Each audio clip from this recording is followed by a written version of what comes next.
Recording start हो गई है।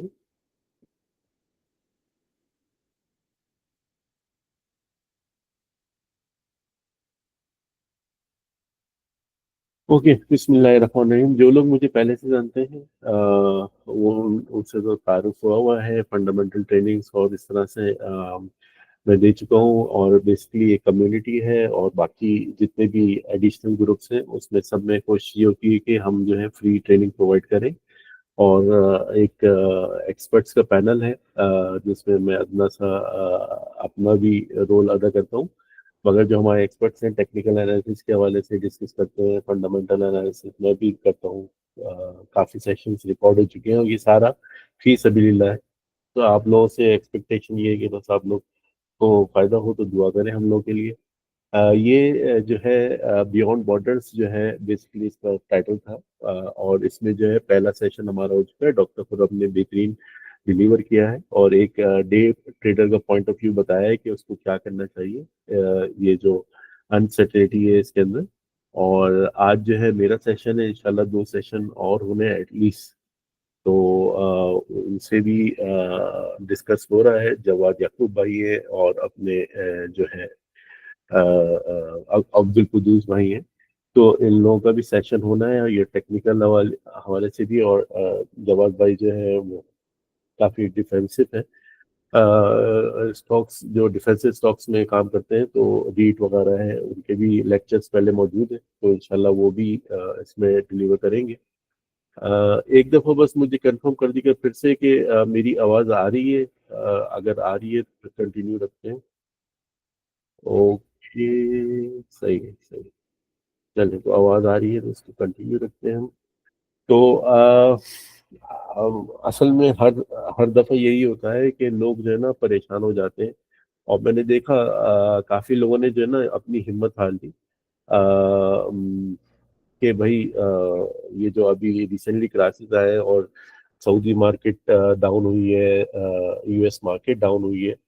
तो डेफिनेटली जो है ना एक मतलब एक जो स्पेशली नए न्यू कमर्स हैं उनके लिए तो बहुत बड़ा मसला है। क्योंकि उनकी अंडरस्टैंडिंग नहीं होती कि ये किस तरह से फाइनेंशियल मार्केट चल रही होती है। ऑब्वियसली मैं भी एक स्टूडेंट हूँ, मैं भी आपको अपने पर्सपेक्टिव में बता सकता हूँ जो भी ये इंफॉर्मेशन शेयर कर रहा हूँ। ऑब्वियसली जो लोग सालों से काम कर रहे हैं, जो 20-20 साल 30-30 साल हो गए, तो बहुत सौ को अच्छी अंडरस्टैंडिंग हो गई है और वो अपने आप को प्रिपेयर करते हैं। मगर बहुत से लोग अभी भी जो है ना जब ये फाइनेंशियल क्राइसिस आते हैं तो उसमें नुकसान उठाते हैं या फिर जो है उनको समझ नहीं आती कि हो क्या रहा है।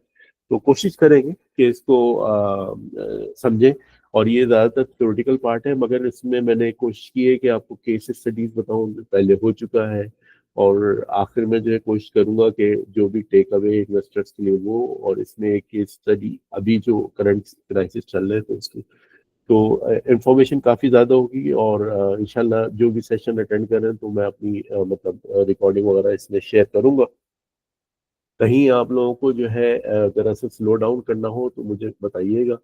मैं मेरी कोशिश ये है कि घंटे में जो है कम से कम एक अच्छी इंफॉर्मेशन जो है शेयर कर लूँ। क्योंकि ऑब्वियसली पाकिस्तान में तो खैर अगर जो पाकिस्तान से ज्वाइन कर रहा है तो वो तो कल ऑफ है। मगर जो सैटरडे के बाद संडे हमारा सऊदीया में जो है ऑन होगा। तो चलिए शुरू करते हैं। ये मैंने इसका टाइटल रखा है नेविगेटिंग क्राइसिस साइकिल।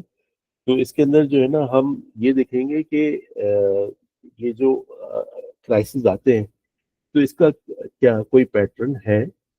क्या ये क्राइसिस जो है जो हमने देखा कोविड के अंदर जो क्राइसिस आए, इससे पहले डॉट कॉम बबल था, इसके अलावा ग्लोबल फाइनेंशियल क्राइसिस आए थे, इसके अलावा अभी बड़ा मशहूर हुआ था कि 1930 में जो है टैरिफ लगे थे। तो ये क्राइसिस जो है ना रीअकरिंग क्राइसिस है।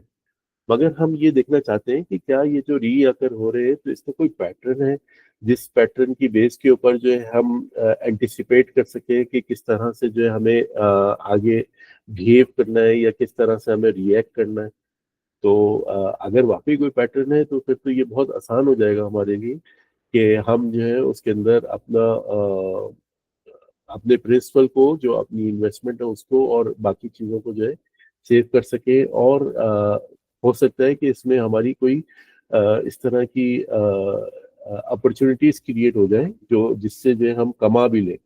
तो ना सिर्फ गंवाएं बल्कि कमा भी लें। तो इसमें जो है लेसन फ्रॉम हिस्ट्रीज जो है वो केस स्टडीज जो मैंने कोशिश की है कि आप लोगों आप तक लेकर आऊं।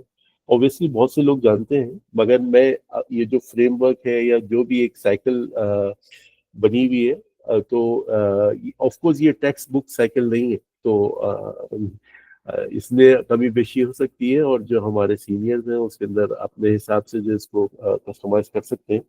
तो एनीवे ये जो है जो भी अभी हम डिस्कशन करेंगे, तो ये बताऊंगा मैं, तो ये इन्फॉर्म डिसीजन लेने के काम आएगा।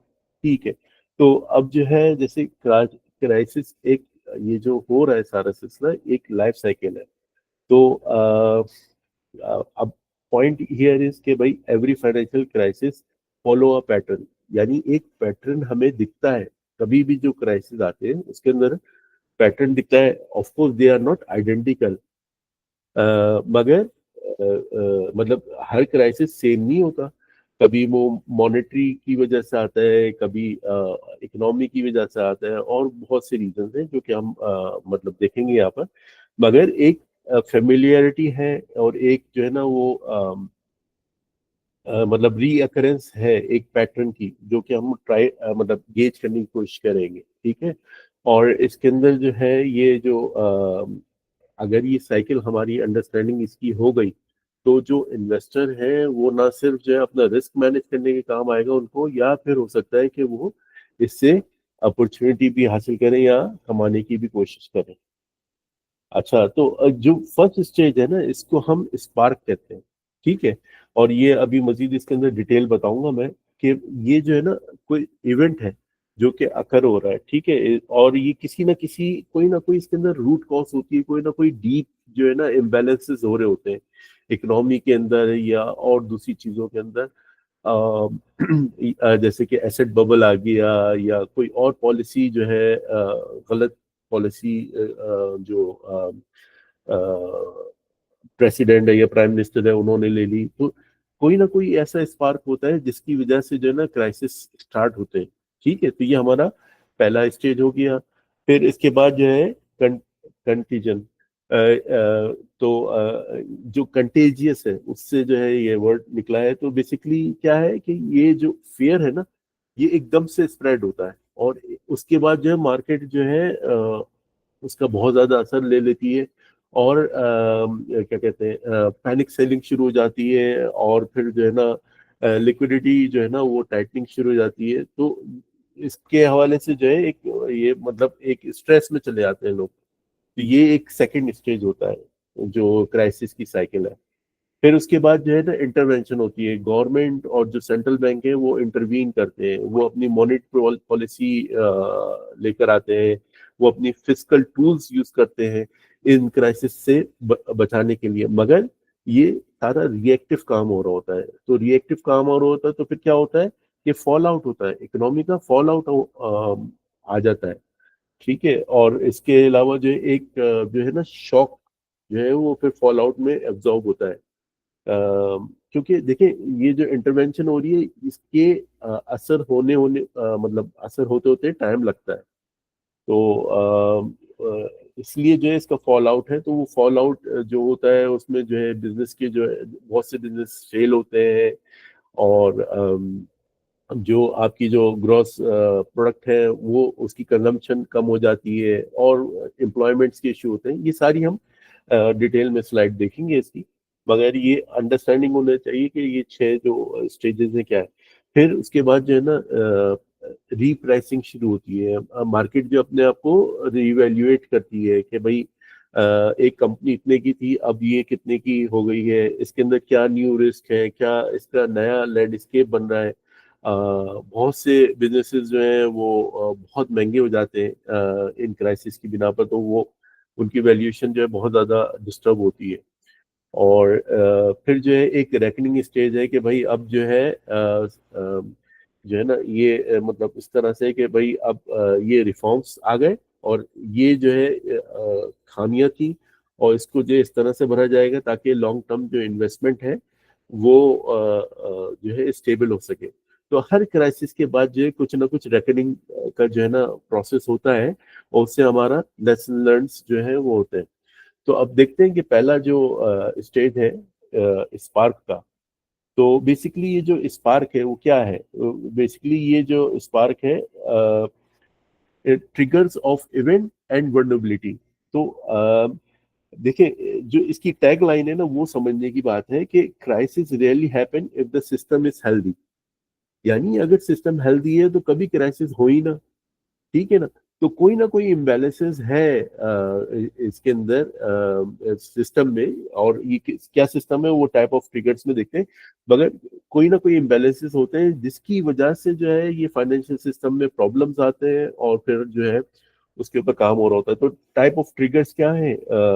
जैसे फाइनेंशियल ट्रिगर जो है बैंक फेलियर है, ठीक है ना। आपका जीएफसी हुआ, ग्लोबल फाइनेंशियल क्राइसिस 2008 का, एसेट बबल बर्स्ट है इसके अंदर। फिर या फिर इकोनॉमिक जो है वो ट्रिगर कर रहा है, शार्प डाउनटर्न है, कमोडिटी कोलैप्स है, पॉलिटिकल भी हो सकता है, वॉर की वजह से हो सकता है, ठीक है, पॉलिसी शॉक की अच्छा, हम ये स्पेसिफिकली यूएस के हवाले से बात नहीं कर रहे, ये कहीं भी दुनिया में ये प्रॉब्लम हो सकता है, और फिर उसका इम्पैक्ट जो है बाकी जो इंटरनेशनल ट्रेड्स है, इंटरनेशनल रिलेशंस है, उन पे ही असर आता है।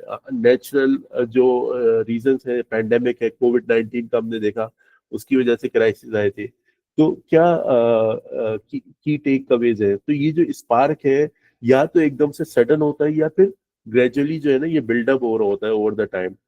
तो हमने देखा कि अब जैसे ये हम टैरिफ की बात करें, तो ये एक इसको जो है मतलब ये बिल्डअप हो रहा था, और जो यूएस इकोनॉमी है उसके अंदर बहुत बड़ा एक ट्रेड डेफिसिट कई सालों से चल रहा था, जैसा कि डोनाल्ड ट्रम्प ने बताया, प्रेसिडेंट डोनाल्ड ट्रम्प ने।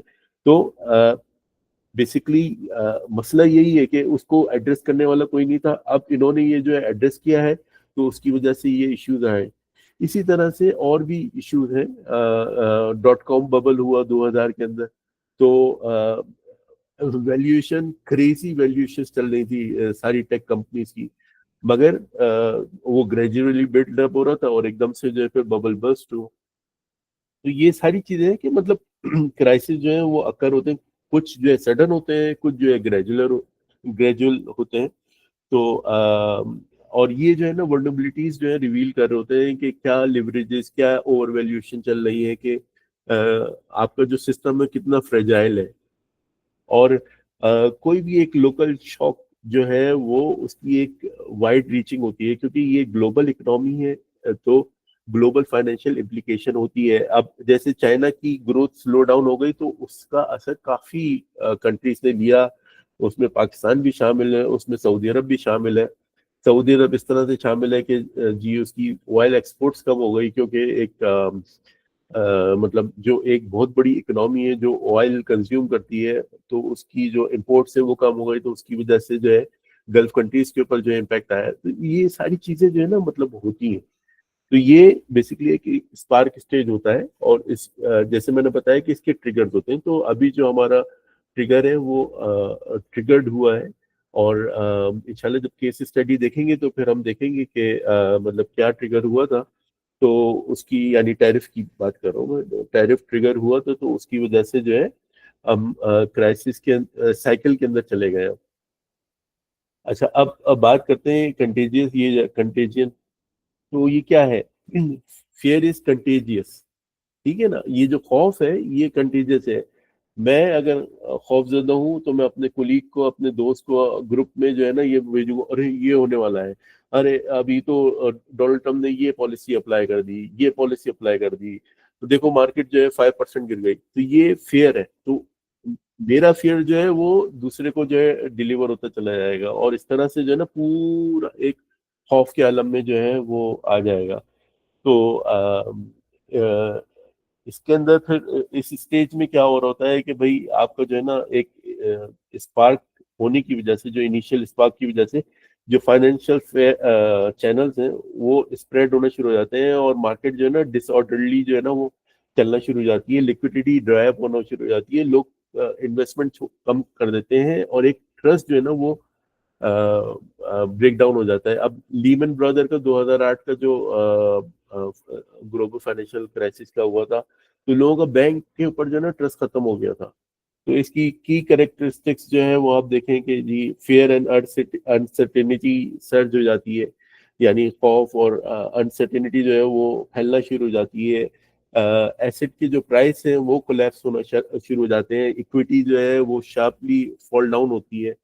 ठीक है। और लोग जो है ना वो सेफ्टी की तरफ भागते हैं, तो बजाय इसके कि कैपिटल मार्केट में वो इन्वेस्टेड हैं, वो जो है अपना पैसा निकाल कर जो है ट्रेजरी बॉन्ड्स के अंदर, कैश के अंदर रखते हैं। कुछ लोग गोल्ड में डाल देते हैं। अब देख रहे हैं आपकी गोल्ड की जो है ना क्या प्राइसेस कहाँ से कहाँ पहुंच गई है। तो ये एक मतलब ये फ्लाइट टू सेफ्टी है कि लोग जो है ना वहां पर इन्वेस्ट कर रहे हैं और अपना सारा पैसा उन्होंने कैपिटल मार्केट से पुल आउट कर लिया है। फिर वॉलेटिलिटी जो है ना वो एक, क्योंकि टर्बुलेंस है तो फिर वॉलेटिलिटी तो रहेगी। फिर ये जो है इसके अलावा जो है फिर लिक्विडिटी क्रंच जो है वो आ जाता है। आपको जो है अपने जो स्टॉक्स हैं या आपको अपने इवन घर जो है अगर किसी को सेल आउट करना है तो वो उसके लिए डिफिकल्ट हो जाता है। और इसमें अगेन फिर वही है कि इन्वेस्टर ये कहता है कि अगर मैं इन्वेस्ट कर रहा हूँ तो मुझे हायर से हायर रिटर्न चाहिए, क्योंकि अभी जो है मार्केट बहुत ज्यादा रिस्की है, तो मुझे हायर रिटर्न चाहिए। तो जो अगेन जिसकी वजह से जो है वो लोअर प्राइस पे जो है वो बेहतर प्राइस के ऊपर जो है वो इन्वेस्टर जो है बाय करना चाहता है, अगर उसके पास एक्सेस लिक्विड कैश पड़ा हुआ है तो। अच्छा जी, ये जो है मतलब स्टेज 2 में मार्केट पैनिक और क्रेडिट फ्रीज की जो है ना सिचुएशन पैदा हो जाती है। अच्छा, यहाँ पर जो है हम अब ये पॉइंट भी डिस्कस कर लेते हैं, जो कि पहले भी ग्रुप में जरा से इसका आइडिया डिस्कस किया था कि अभी जो है जैसे पैसा निकल रहा है और ये पैसा जो है यूएस ट्रेजरी में जा रहा है, ठीक है ना। तो यूएस ट्रेजरी में जो जा रहा है तो उससे जो है इसकी जो ट्रेजरी बॉन्ड की वैल्यू जो है वो डाउन हो रही है, ठीक है ना। और यील्ड जो है वो है। अब जो है इसमें चाइना का जो है हम देख लेते हैं कि जो अभी टेंशन चल रही है और क्यों 90 डेज का पॉज आया, तो वन ऑफ द फैक्टर ये हुआ था कि चाइना और जापान ने जो है वो ट्रेजरी बॉन्ड जो है सेल करना शुरू कर दिए थे। ऑफ कोर्स मैसिवली कर रहे, क्योंकि अगेन वो मैसिव करेंगे तो फिर डॉलर जो है डी वैल्यू होगा। अगर डॉलर डी वैल्यू होगा तो अगेन उसका नुकसान तो होगा वो।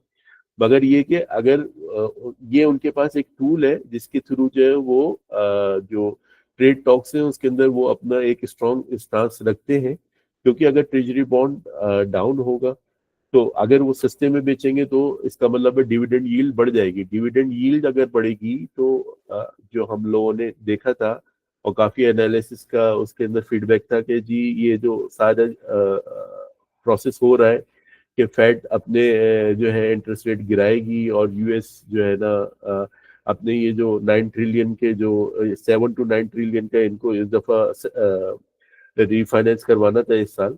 तो वो जो है ना अपने चीपर प्राइस में जो है वो अपने ट्रेजरी बॉन्ड बेच पाएंगे। मगर अगर डिविडेंड यील्ड बढ़ी हुई है तो जाहिर बात है उनको महंगे बेचना पड़ेंगे और अगेन उस रीफाइनेंसिंग का कोई फायदा नहीं होगा।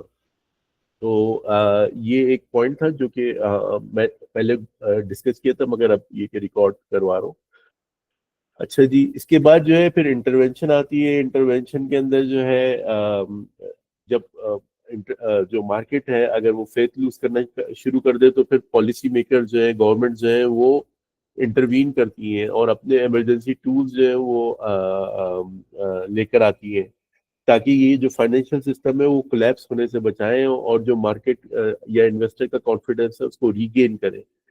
और जो इकोनॉमी जो डाउन स्लोप की तरफ जा रही है तो उसको एनर्जाइज करें या उसकी जो है ना जंप स्टार्ट करें।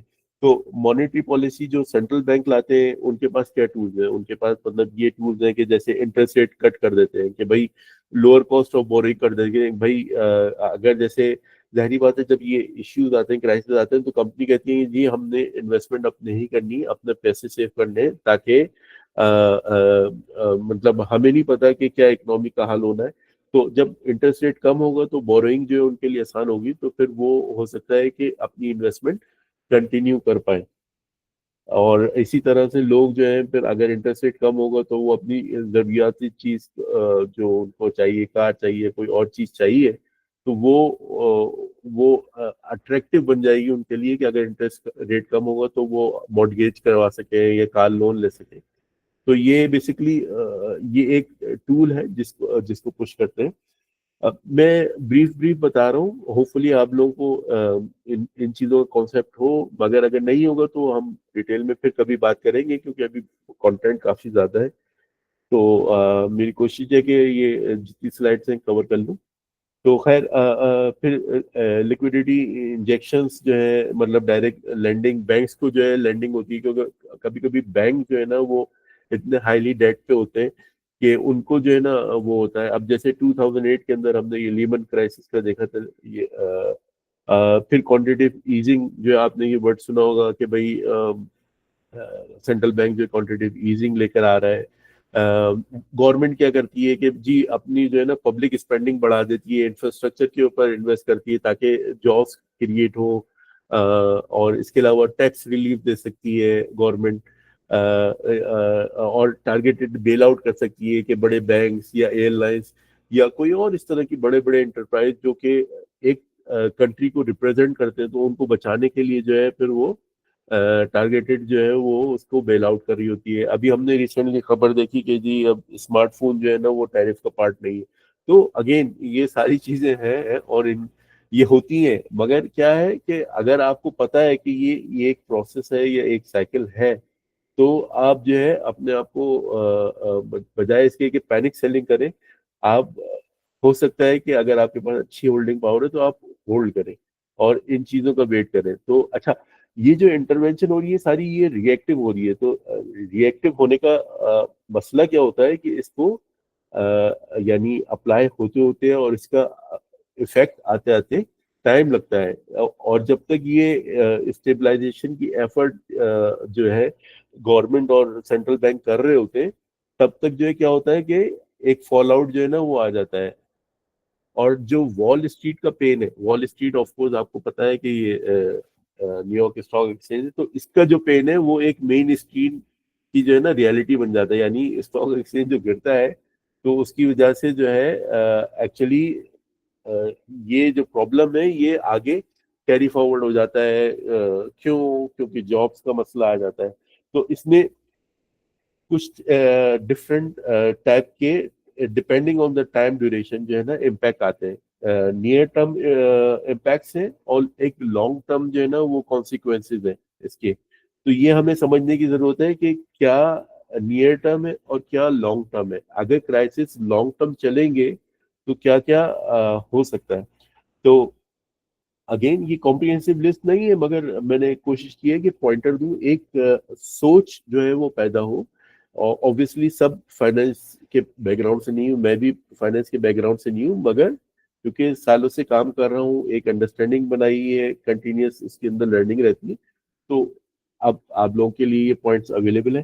तो बिजनेस इन्वेस्टमेंट जो है ड्रॉप होती है, हमने देखा कि जी क्योंकि अनसर्टेनिटी है कि मार्केट किस तरह से चलेगी, कितनी जो है कंजम्पशन होगी, तो वो जो है बिजनेस इन्वेस्टमेंट जो है वो ड्रॉप होना शुरू हो जाती है। अगेन हमने देखा इसमें लास्ट पिछली स्लाइड के अंदर कि जी वो फिर जो है क्वांटिटेटिव ईजिंग करते हैं, और जो इंटरेस्ट रेट है उसको ड्रॉप करते हैं इसको कवर करने के लिए। कंज्यूमर स्पेंडिंग जो है वो फॉल होना शुरू हो जाती है। अब लोगों को जो है जॉब के एक कॉमन वर्ड यूज होता है, जॉब के लाले। तो लोगों को जो है ना एक फियर क्रिएट हो जाता है कि यार अब तो हो सकता है कि जॉब जो है ना वो मेरी जॉब हो सकता है स्टेबल रहे या ना रहे, खुदा ना खास्ता किसी की जॉब चली जाए। और मास ले ऑफ होना शुरू हो जाते हैं, स्पेशली यूएस के अंदर तो अब ले ऑफ होना शुरू हो गए। और जो जो भी सेविंग्स होती है वो सारी जो है ना मतलब खत्म होना शुरू हो जाती हैं। तो लोग जो है ना फिर जो स्पेंडिंग है वो खत्म कम करना शुरू कर देते हैं, स्पेंडिंग कम हो जाएगी। मतलब डेली मतलब अगर मार्केट नॉर्मल चल रही है, आपने मोबाइल लिया हुआ, आपने मोबाइल अपग्रेड किया, ये किया वो किया, कंप्यूटर लिया, लैपटॉप लिया, मगर अब ये सारी चीजें आप जो है ना करना छोड़ देंगे कि भाई आगे पता नहीं कि कब तक ये मामला चले और क्या क्या जॉब की सिचुएशन रहे, तो भाई मैं तो अब नहीं इन्वेस्ट स्पेंड करूंगा, सिर्फ मैं जो है ग्रोसरी के ऊपर स्पेंड करूंगा। तो अगेन वो किस इनकम लेवल से आप बिलोंग करते हैं उसके हवाले से जो है ये चीजें मैटर करती हैं। तो खैर फिर जो है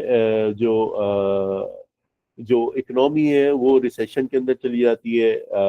ये नियर टर्म की बात हो रही है। और मास ले ऑफ ये मैं ऑलरेडी बात डिस्कस कर चुका हूँ। और जो कॉर्पोरेट अर्निंग है वो उसके ऊपर असर पड़ता है भाई।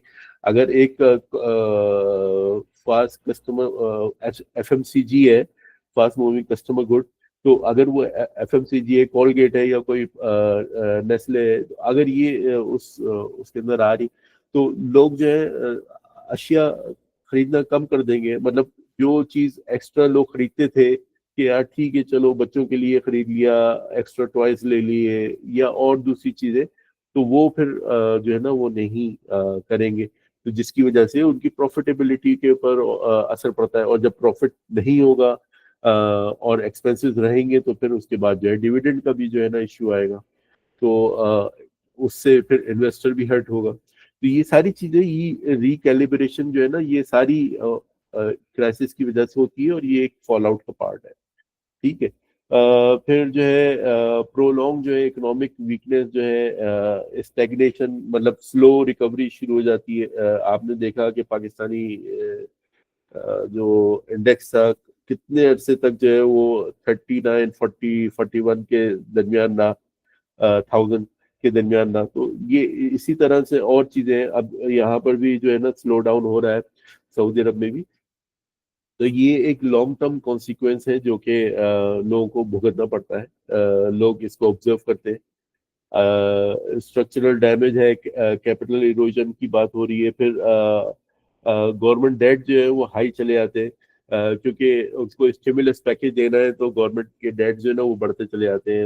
इनका 30 ट्रिलियन का जो है वो है। तो और बिहेवियर शिफ्ट जो है ना वो अगेन जिस तरह से बात की कि जी आपका जो है ना, आपका और स्पेशली कंपनी का भी जो है ना फिर यही सिलसिला रहता है कि वो रिस्क कवर्स जो है ना वो सारी चीजें काम कर रहे होते हैं, देख रहे होते हैं। अच्छा, फॉल आउट स्टेज के बाद जो है ये एक्चुअली रियल इकोनॉमिक इम्पैक्ट क्या आता है, तो ये हम उसमें हमने डिस्कस किया।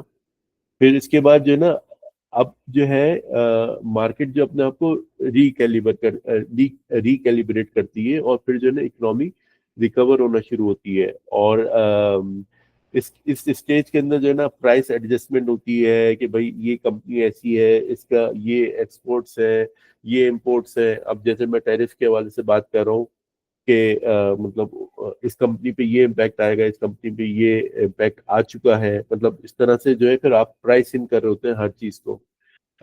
हमने उसके अंदर देखा, अल्लाह भला करे, कोविड 19 के दरमियान कि भाई ये जो जूम है और माइक्रोसॉफ्ट का टीम्स है और इसके अलावा और जितने भी वर्चुअल जो मीटिंग्स प्रोवाइड करते थे, वो उनकी जो प्राइसिंग है तो किस तरह से रिकैलिब्रेट होकर कहाँ रूफ पे टच कर दिया उन्होंने। मतलब पहले कोई इसके स्टॉक्स को पूछता तक नहीं था, एक तरह की बात कर रहा हूँ मैं। और ड्यूरिंग द कोविड जो है वो प्राइस कहाँ से कहाँ चले गए। तो इस तरह की जो है ना अपॉर्चुनिटीज होती है। तो अब बताने का मकसद ये है कि ये अपॉर्चुनिटीज है, आपका काम है उसके ऊपर वर्कआउट करना कि भाई ये अच्छा, इसमें ये मुझे जो है अपॉर्चुनिटी मिल सकती है और इस तरह से जो है फिर हम मतलब इसमें कमा सकते हैं। तो अपनी पोजीशनिंग जो है ना जिन्होंने उस वक्त बनाई थी उसके अंदर जूम वगैरह में, ऑब्वियसली ज्यादातर लोगों का तो ये था कि यार जान बच जाए, कोविड 19 की बात कर रहा हूँ। मगर उसमें भी कुछ ऐसे स्मार्ट इन्वेस्टर थे कि जिन्होंने जो है प्रॉब्लम को आइडेंटिफाई किया, क्राइसिस को समझे। उन्होंने देखा कि जी अब क्वांटिटेटिव ईजिंग आ रही है, अब गवर्नमेंट इसमें शामिल हो रही है, सेंट्रल बैंक ने जो है वो 0% कर दिया है इंटरेस्ट रेट। तो उन्होंने उसमें बहुत पैसा बनाया। ये जो है क्या कहते हैं, रॉबर्ट कियोसाकी का आई थिंक था 500 मिलियन का कोई पोर्टफोलियो था, वो 1 बिलियन से ऊपर का जो पोर्टफोलियो चला गया। उसका खुद इंटरव्यू मौजूद है कि जी बैंक जो है ना मुझे आराम से उन्होंने लोन दिया और मैंने जो है ना उसमें बहुत ज्यादा रेंटल प्रॉपर्टीज खरीदी। तो असल चीज यही है कि अगर एक आपको बेसिक अंडरस्टैंडिंग हो जाए कि जी साइकिल इस तरह से चलते हैं और इस तरह से काम होता है, तो अगेन देखिए जितने भी क्राइसिस आए, क्या मार्केट ऊपर नहीं बढ़ी? बिल्कुल बढ़ी है। हाँ, उसमें बहुत सी कंपनियां ऐसी हैं जो पीछे रह गई हैं, मगर बहुत सी कंपनियां जो है वो अपनी वैल्यूएशन की 100%, 200%, 500% या इससे भी ज्यादा उसके ऊपर जो है मौजूद है वैल्यूएशन के ऊपर। तो अगेन हमें प्रॉब्लम आइडेंटिफाई होना चाहिए, हमें ये समझना चाहिए कि कहाँ कहाँ अपॉर्चुनिटीज है और फिर उसके हिसाब से जो है स्टेप लेना चाहिए। अच्छा, इसमें जो की ड्राइवर जो है वो प्राइसिंग के, वो हम देख सकते हैं कि भाई इकोनॉमिक कॉन्ट्रैक्शन और स्लो रिकवरी की वजह से जो है ना ये रीप्राइसिंग होती है। जहां पर हाई इक्विटी रिस्क है उसके अंदर ज्यादा प्रीमियम जो है चाहिए होता है। और इसके अलावा क्वांटिटेटिव ईजिंग का है, मॉनेटरी पॉलिसी इफेक्ट्स आ रहे हैं इसके अंदर, इन्वेस्टर सेंटिमेंट शिफ्ट है, सेक्टर रोटेशन है। बहुत से सेक्टर जो है बैठ जाते हैं, बहुत से सेक्टर बहुत ज्यादा फ्लोरिश करते हैं। हमने देखा कि ये जो पेट्रोकेमिकल है, स्पेशली जो सऊदीया की पेट्रोकेमिकल कंपनीज है, बैठती चली गई, अभी तक वो खड़ी नहीं हुई। और अब इसके बाद ये क्राइसिस आ गया, कोविड के बाद जो है एक बहुत अच्छा बूस्ट मिला था, फिर उसके बाद क्योंकि चाइना जो है प्रॉपर जो है उसकी इकोनॉमी स्टेब्लिश नहीं हो पाई थी, यानी उस स्पीड से चल नहीं पाई थी, तो उसकी वजह से जो है पेट्रोकेमिकल कंपनी जो है वो डाउन हुई और अब मजीद ग्रेजुअल जो है डाउन होती जा रही है। और इसके अलावा जो है again intrinsic value, cash flow और इन सब पे जो है ना इम्पैक्ट आता है और इसकी जो है रीप्राइसिंग होती है। तो बेसिकली अगेन बात वही है कि वैल्यूएशन और मार्केट जो है ना एडजस्ट कर रही होती है आपको इस स्टेज के अंदर। अच्छा, फिर जो है ना हम ये कहते हैं कि अच्छा जी ये सारी चीजें हो गई, तो हुआ क्या था? तो वो हुआ की वजह से जो है फिर ये होता है कि भाई इसकी जो रेजोल्यूशन है, तो वो क्या रेजोल्यूशन है कि क्या कॉर्पोरेट फेलियर्स हुए थे, या उसकी कोई कंसोलिडेशन होनी थी, या रिस्ट्रक्चरिंग या बेल आउट्स होने थे। एकेडमिक्स वाले जो है बैठते हैं, एक्सपर्ट्स बैठते हैं कि भाई इसकी ऑफिशियल इन्वेस्टिगेट किया जाए कि भी ये हुआ क्या है, किस तरह से इसको करना है। जब आगे केस स्टडीज देखेंगे तो मैं ये सारे आपको जो है ना स्टेजेस की पूरी बता रहा हूँ कि किस तरह से जो है वो सिलसिला चल रहा था। और फिर जो है ना रिफॉर्म बनते हैं। अब जैसे ये जो ग्लोबल फाइनेंशियल क्राइसिस आए थे 2008 के अंदर, इसके बाद जो है बहुत ज्यादा बैंकिंग स्टैंडर्ड जो है वो इंट्रोड्यूस हुए कि भाई किस तरह से जो है ये मॉर्गेज जो हाईली लिवरेज काम हो रहा था इसको किस तरह से कंट्रोल करना है। तो ये जो है फिर इसका रेजोल्यूशन और रिफॉर्म होता है। अच्छा, ये जो है हमने अभी 6 स्टेजेस कंप्लीट कर दिए, अभी केस स्टडी शुरू करेंगे। मैं माइक थोड़ा सा खोल रहा हूँ। थोड़ा सा कोई एक बता दे कि हम लोग सही स्पीड पे जा रहे हैं। जी बेशक। जी और हाँ। इसको कंटिन्यू करें। जी यासन भाई। जी बिल्कुल। अ, जी जी जी। जी बिल्कुल सही सही स्पीड में जा रही है, माशाल्लाह जबरदस्त जा रहा है। सही है। अगर किसी को कोई प्रॉब्लम हो रहा है मेरी लैंग्वेज की वजह से, अगर मुझे ज्यादा इंग्लिश इस्तेमाल करनी है तो वो भी बताइएगा। मैं बस एक सिप ले लेता हूँ पानी का, फिर मैं आगे कंटिन्यू करता हूँ। Just moment.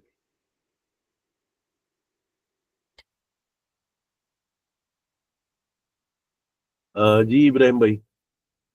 अच्छा, ऐसा भाई क्वेश्चन ये था कि ये जो टैरिफ पे हम कह रहे हैं कि एंड गोल शायद ये एक्सपेक्टेड है कि इंटरेस्ट रेट्स कम करवाए जाएं फेड से ना। तो जी इंटरेस्ट रेट अगर कम होंगे भी तो वो तो आज से ऑनवर्ड मेरा ख्याल है जो नए लोन्स पे उनका इम्पैक्ट आना चाहिए ना। यूएस ने गवर्नमेंट ने जो प्रीवियसली जो डेट्स हैं उसके जी वो जी। काइंड ऑफ एक फिक्स इंटरेस्ट रेट पे ही चल रहे होंगे ना, या वो भी एडजस्ट हो जाएंगे नए रेट्स के मुताबिक। असल में ये जरा सा कॉम्प्लिकेटेड कॉन्सेप्ट है, मैं कोशिश करता हूँ सिंप्लीफाई करने की। एक चीज कहलाती है रीफाइनेंसिंग। यानी हम्म, आपने एक लोन लिया हुआ है, चलो मैं एक हम्म, आसान एग्जांपल देता हूँ कि आपने 1 लाख रियाल का लोन लिया कि भाई आपको गाड़ी चाहिए थी, ठीक है ना। हम्म, बैंक ए ने जो है आपको 5% इंटरेस्ट रेट के ऊपर ये दिया, ठीक है ना, 1 साल का। अभी हम भूल जाते हैं कि जी सूद है, हराम है, वो सारी चीजें नहीं, हम अभी सही। कॉन्सेप्ट समझ रहे हैं, ठीक है ना। तो आपने जो है 1 लाख लोन लिया बैंक ए से और उसने 5% के ऊपर आपको लोन दिया, ठीक है। अभी जो है फेड ने जो है रेट गिरा दिए, ठीक है। उसका जो रेट था वो 4.5% था, जब आपने 5% पे लिया था, 0.5% जो है बैंक अपना जो है कमा रहा था आपसे। अब जो है उसने क्या किया कि जब उसने रेट गिराया वो 3% पे कर दिए। अब जो बैंक बी है वो 3.5% पे आपको लोन देने के लिए तैयार है, ठीक है।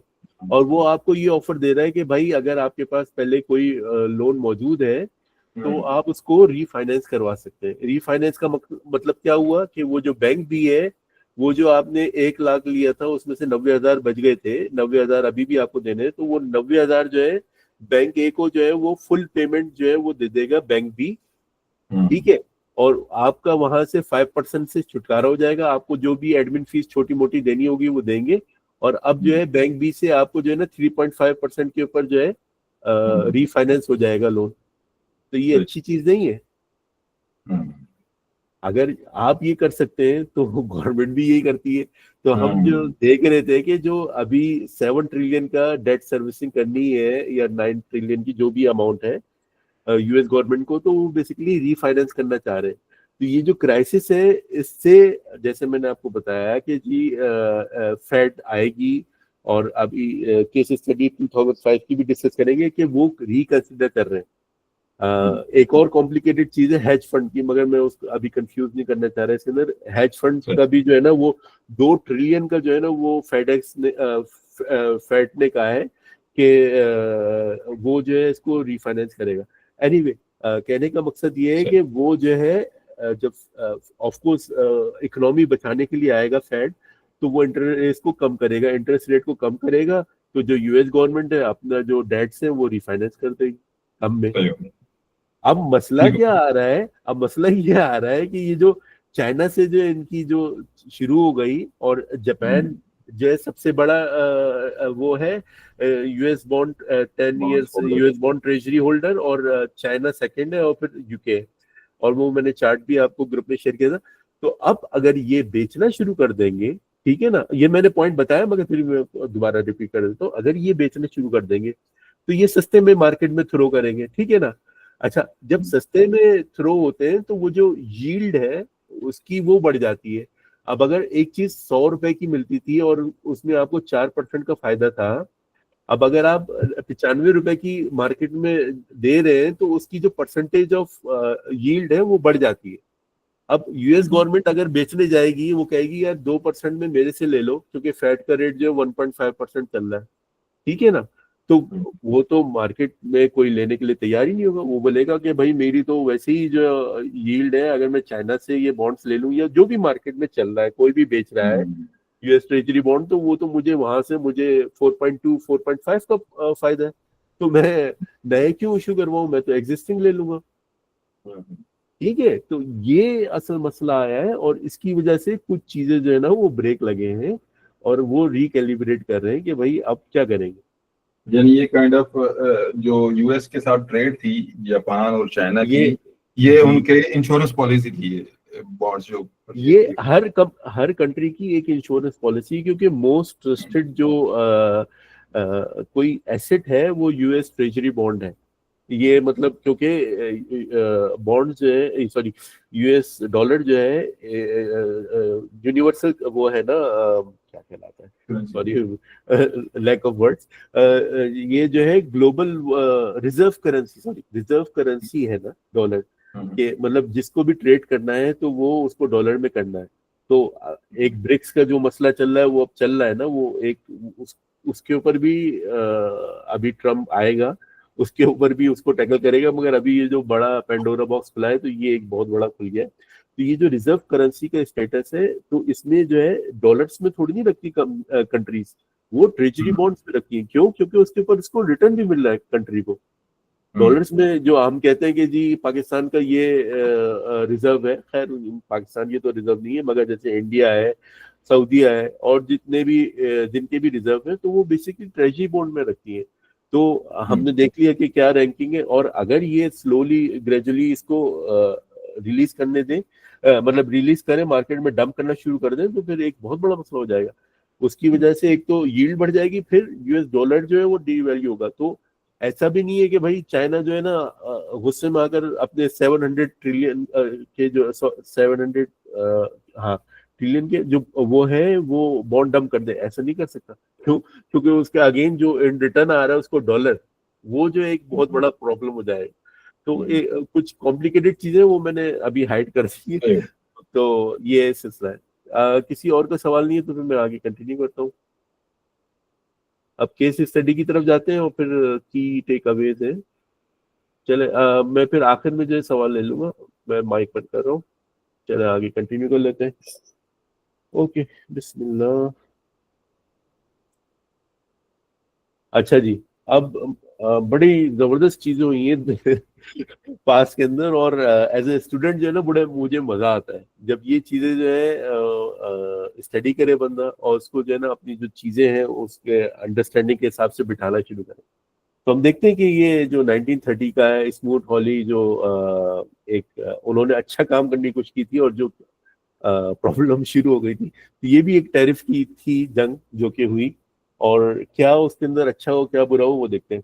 तो ये जो है 1930 में जो है उन्होंने कहा कि जी नहीं, हमें तो पैसे बनाने हैं और हमें जो है ना हाई टैरिफ बढ़ाना है, हाई टैरिफ रखना है। और 20,000 इम्पोर्ट्स जो है ना उन्होंने गुड्स के ऊपर, 20,000 गुड्स जो इम्पोर्ट कर रहे थे उसके ऊपर उन्होंने हाई टैरिफ लगा दिया। तो इम्बैलेंसेस क्या थे कि जी हमारे उनके पास जो है ना ओवर प्रोडक्शन जो है ना एग्रीकल्चर में, हम 1930 की बात करें तो उस वक्त जो है यूएस की जो एग्रीकल्चर थी वो एक्चुअली बिकती थी। आज भी है, इंडिया बहुत चीज इम्पोर्ट कर रहा है, चाइना भी इम्पोर्ट कर रहा है। तो पहले जो है ये मेजर थी, पहले टेक्नोलॉजी ऐसा नहीं थी। तो ये जो उनकी ओवर प्रोडक्शन थी, तो ये एक इम्बैलेंस साबित हुआ। अच्छा, ग्लोबल डिमांड जो है वीक होना शुरू हो गई, क्योंकि ऑलरेडी जो है 1929 की भी कुछ क्रैश पहले भी आया था, तो जिसकी वजह से जो है ना ग्लोबल डिमांड वैसे ही वीक थी। और प्रोटेक्शनिज्म और पॉलिटिकल प्रेशर जो है ना वो एक माउंट हो रहे थे, उस जमाने की बात कह रहे हैं। मैं ब्रीफ बता रहा हूँ किसी को मतलब फुल पढ़ना है तो वो तो खैर आपको गूगल अवेलेबल है माशाल्लाह। अच्छा जी, फिर क्या हुआ? तो बेसिकली रिटेलिएशन शुरू हो गई, ठीक है ना। अब हम ये देखते हैं कि ये स्पार्क हुआ, तो उसके बाद जो है क्या जो है उसका रिटेलिएशन हुई, कहाँ से हुई? कनाडा से हुई, फ्रांस से हुई, यूके से हुई। उन्होंने भी जो है ना काउंटर टैरिफ जो है इम्पोज करने शुरू कर दिए। कुछ समझ में आ रहा है? चाइना, कनाडा, अभी भी वही चल रहा है, ठीक है ना। तो अब देखें कि कितना अमेजिंग है, मतलब हिस्ट्री रिपीट इटसेल्फ। देखें ये चीज वही हो रही है। तो अब अगर हम हिस्ट्री के स्टूडेंट हैं, हम थोड़ा सा फाइनेंशियल चीजें समझते हैं, तो फिर हमें आइडिया होगा कि ये क्या हो रहा है, ठीक है। तो बड़ा मजा आता है। अच्छा, तो कोलैप्स जो है, ट्रेड जो है कोलैप्स होना शुरू हो गई, ग्लोबल ट्रेड वॉल्यूम जो है वो डिक्लाइन शुरू होना शुरू हो गया। और 1929 से 1933 जो है ना ये आपकी जो है ना 60% डिक्लाइन आ गया, बहुत बड़ा डिक्लाइन आ गया। और अगेन फिर वो ट्रेड बैरियर जो है ना वो इंटरनेशनल जो इकोनॉमिक मिस्ट्रेस बन गया था आपस में कंट्रीज का, और एक कंपटीशन था, तो उसकी वजह से जो है ग्लोबल आपकी जो है ना ट्रेड बैरियर्स जो है ना वो क्रिएट होना शुरू हो गए। अच्छा जी, फिर उसके बाद क्या हुआ? फिर गवर्नमेंट की जो है इंटरवेंशन हुई, मगर बड़ी लेट हुई, ठीक है। तो जी इन्होंने क्या किया कि इन्होंने मॉनेटरी टाइटनिंग शुरू कर दी, बल्कि इनको जबकि मॉनेटरी ईजिंग करनी थी, इन्होंने मॉनेटरिंग टाइटनिंग शुरू कर दी, उल्टा काम किया। ये हम 1930 की बात कर रहे हैं। तो जिसकी वजह से क्या हुआ कि क्रेडिट कंडीशन जो है ना वर्स होना शुरू हो गई। टाइटनिंग यानी हाथ खींच कर जो है ना, आप बजाय इसके कि पैसे डालते इकोनॉमी के अंदर बूस्ट करते, जो हमने देखा था कि इंटरवेंशन जब गवर्नमेंट करती है, देखे हमने ये जो साइकिल जो ये पढ़ ली ना स्टेजेस, तो यहाँ पर जो है ना उल्टा काम हुआ, उल्टा काम हुआ, तो ये तो और ज्यादा मसला हो गया। तो जो है ना जो रिस्पांस था वो बहुत ज्यादा डिले रिस्पांस था, और उसकी वजह से जो है फिर बाद में जो है ना इनको समझ में आया कि भाई ये तो हमने काम सही नहीं किया। और फिर जो है जो ग्लोबल जो इंस्टीट्यूशन समझे जाते थे उस जमाने में, तो वो फेल होना शुरू हो गए। और फिर जो है क्या फॉल आउट हुआ, अनएम्प्लॉयमेंट रेट 25% जो है ना यूएस के अंदर चला गया, यानी वर्स्ट डिप्रेशन। मतलब 1930 का डिप्रेशन बहुत बुरा समझा जाता है, और अगेन ये टैरिफ की वजह से आया था। और जो इंडस्ट्रियल प्रोडक्शन है और फार्म की इनकम्स, जो उस जमाने में जो टॉप इंडस्ट्री थी जो एग्रीकल्चर की थी, वो कोलैप्स होना शुरू हो गई। और ग्लोबल इम्पैक्ट क्या आया कि जी आपका जो यूरोप और लैटिन अमेरिका है, इसमें इकोनॉमिक जो है ना क्रंच आ गया। इसके अलावा इनस्टेबिलिटी आई। आपका जो वर्ल्ड वॉर 2 है, ये भी एक इसका बाई प्रोडक्ट है, मतलब वन ऑफ द रीजंस। और फिर जो है इसका फिफ्थ स्टेज क्या है, वही फिफ्थ स्टेज में प्राइसिंग शुरू हो गई कि जी एसेट जो है डिफ्लेट हुए, इन्फ्लेट होने के बजाय डिफ्लेट हो गए। इक्विटीज कमोडिटी के प्राइस जो है ना क्रैश हो गए, और बैंक्स को मैसिव लॉस हुआ। सबसे बड़ा जो मसला है ना, लॉस ऑफ कॉन्फिडेंस है, क्योंकि अगर बिजनेस कम्युनिटी का कॉन्फिडेंस लॉस होता है ना, तो फिर सारी चीजें है ना उसके वो एक डोमिनो इफेक्ट है, वो डोमिनो इफेक्ट जो है ना इससे आता है। और अगेन वही पब्लिक ट्रस्ट जो है ना फाइनेंशियल और पॉलिटिकल इंस्टीट्यूशन पे खत्म होता चला गया। फिर क्या हुआ, एंड रिजल्ट क्या हुआ, क्या रेकनिंग है कि जी हमने पॉलिसी रिफॉर्म की यूएस ने, कि भाई न्यू डील्स बनाई, अपने सोशल सेफ्टी नेट लेकर आए, फाइनेंशियल रेगुलेशंस लेकर आए, स्मूथ हाउली को जो है ना हल्के हल्के हल्के हल्के इन्होंने रिमूव करना शुरू कर दिया। और ग्लोबल लेसन जो लर्न हुए, तो वो नए नए आईएमएफ बना, वर्ल्ड बैंक बना इसके सिलसिले में। और जो है ना उन्होंने फिर ये आगे मतलब ठानी कि भाई इस तरह से इसको अवॉइड करेंगे। अच्छा, इसके बाद जो है 2000 का डॉट कॉम बबल। उम्मीद है आप लोगों को ये केस स्टडीज समझ में आएगी, मगर मैं कोशिश कर रहा हूँ कि टाइम ज़्यादा से ज़्यादा सेव हो, इसलिए मैं ज़रा से स्पीड में कर रहा हूँ। मगर ये रिकॉर्डिंग अवेलेबल होगी तो इंशाल्लाह आप इसको रिवीजन कर सकते हैं। अच्छा जी, डॉट कॉम बबल का क्या मसला था भाई, क्या ट्रिगर था? ट्रिगर ये था कि जी ओवर वैल्यूएशन चल रही थी कंपनीज की। भाई एक कंपनी जो $1000 की होती थी, वो जो है $10,000, $1,00,000 की जो है ना वो उन्होंने बनाकर पेश की हुई थी। नए नए बिजनेस आ रहे थे, और वो उनकी वैल्यूएशन जो है ना आईपीओ की मार्केट गर्म थी। तो और ये सारे जो है ना वेंचर कैपिटलिस्ट इनके पीछे थे। तो जो इम्बैलेंस था वो क्या था, स्पेक्यूलेटिव नेचर था, इन्वेस्टमेंट बेस्ड स्पेक्यूलेटिव नेचर था। उनकी कोई फंडामेंटल्स नहीं थी, उनकी कोई अर्निंग्स नहीं थी। बस ये हो रहा था कि हाँ ये कंपनी ये इस तरह से अर्न करेगी तो हमको जो है ना इतना फायदा होगा, तो ये 10 ईयर का आउटलुक ये है। और इस तरह से जो है ना ये मामला हाइप अप होते चले गए, तो जिसकी वजह से कोलैप्स हो गया। आपकी जो नैस्डैक है वो पीक, यानी नोज डाउन जो है वो हुई, और मार्च 2000 में जो है ये फॉल होना शुरू हो गई, पैनिक सेलिंग शुरू हो गई। अगेन आजकल क्या हुआ है, पैनिक सेलिंग शुरू हो गई। तो ये सारी चीजें लर्न करने की है, इसलिए मैं ये सारा आप लोगों से डिस्कस कर रहा हूँ।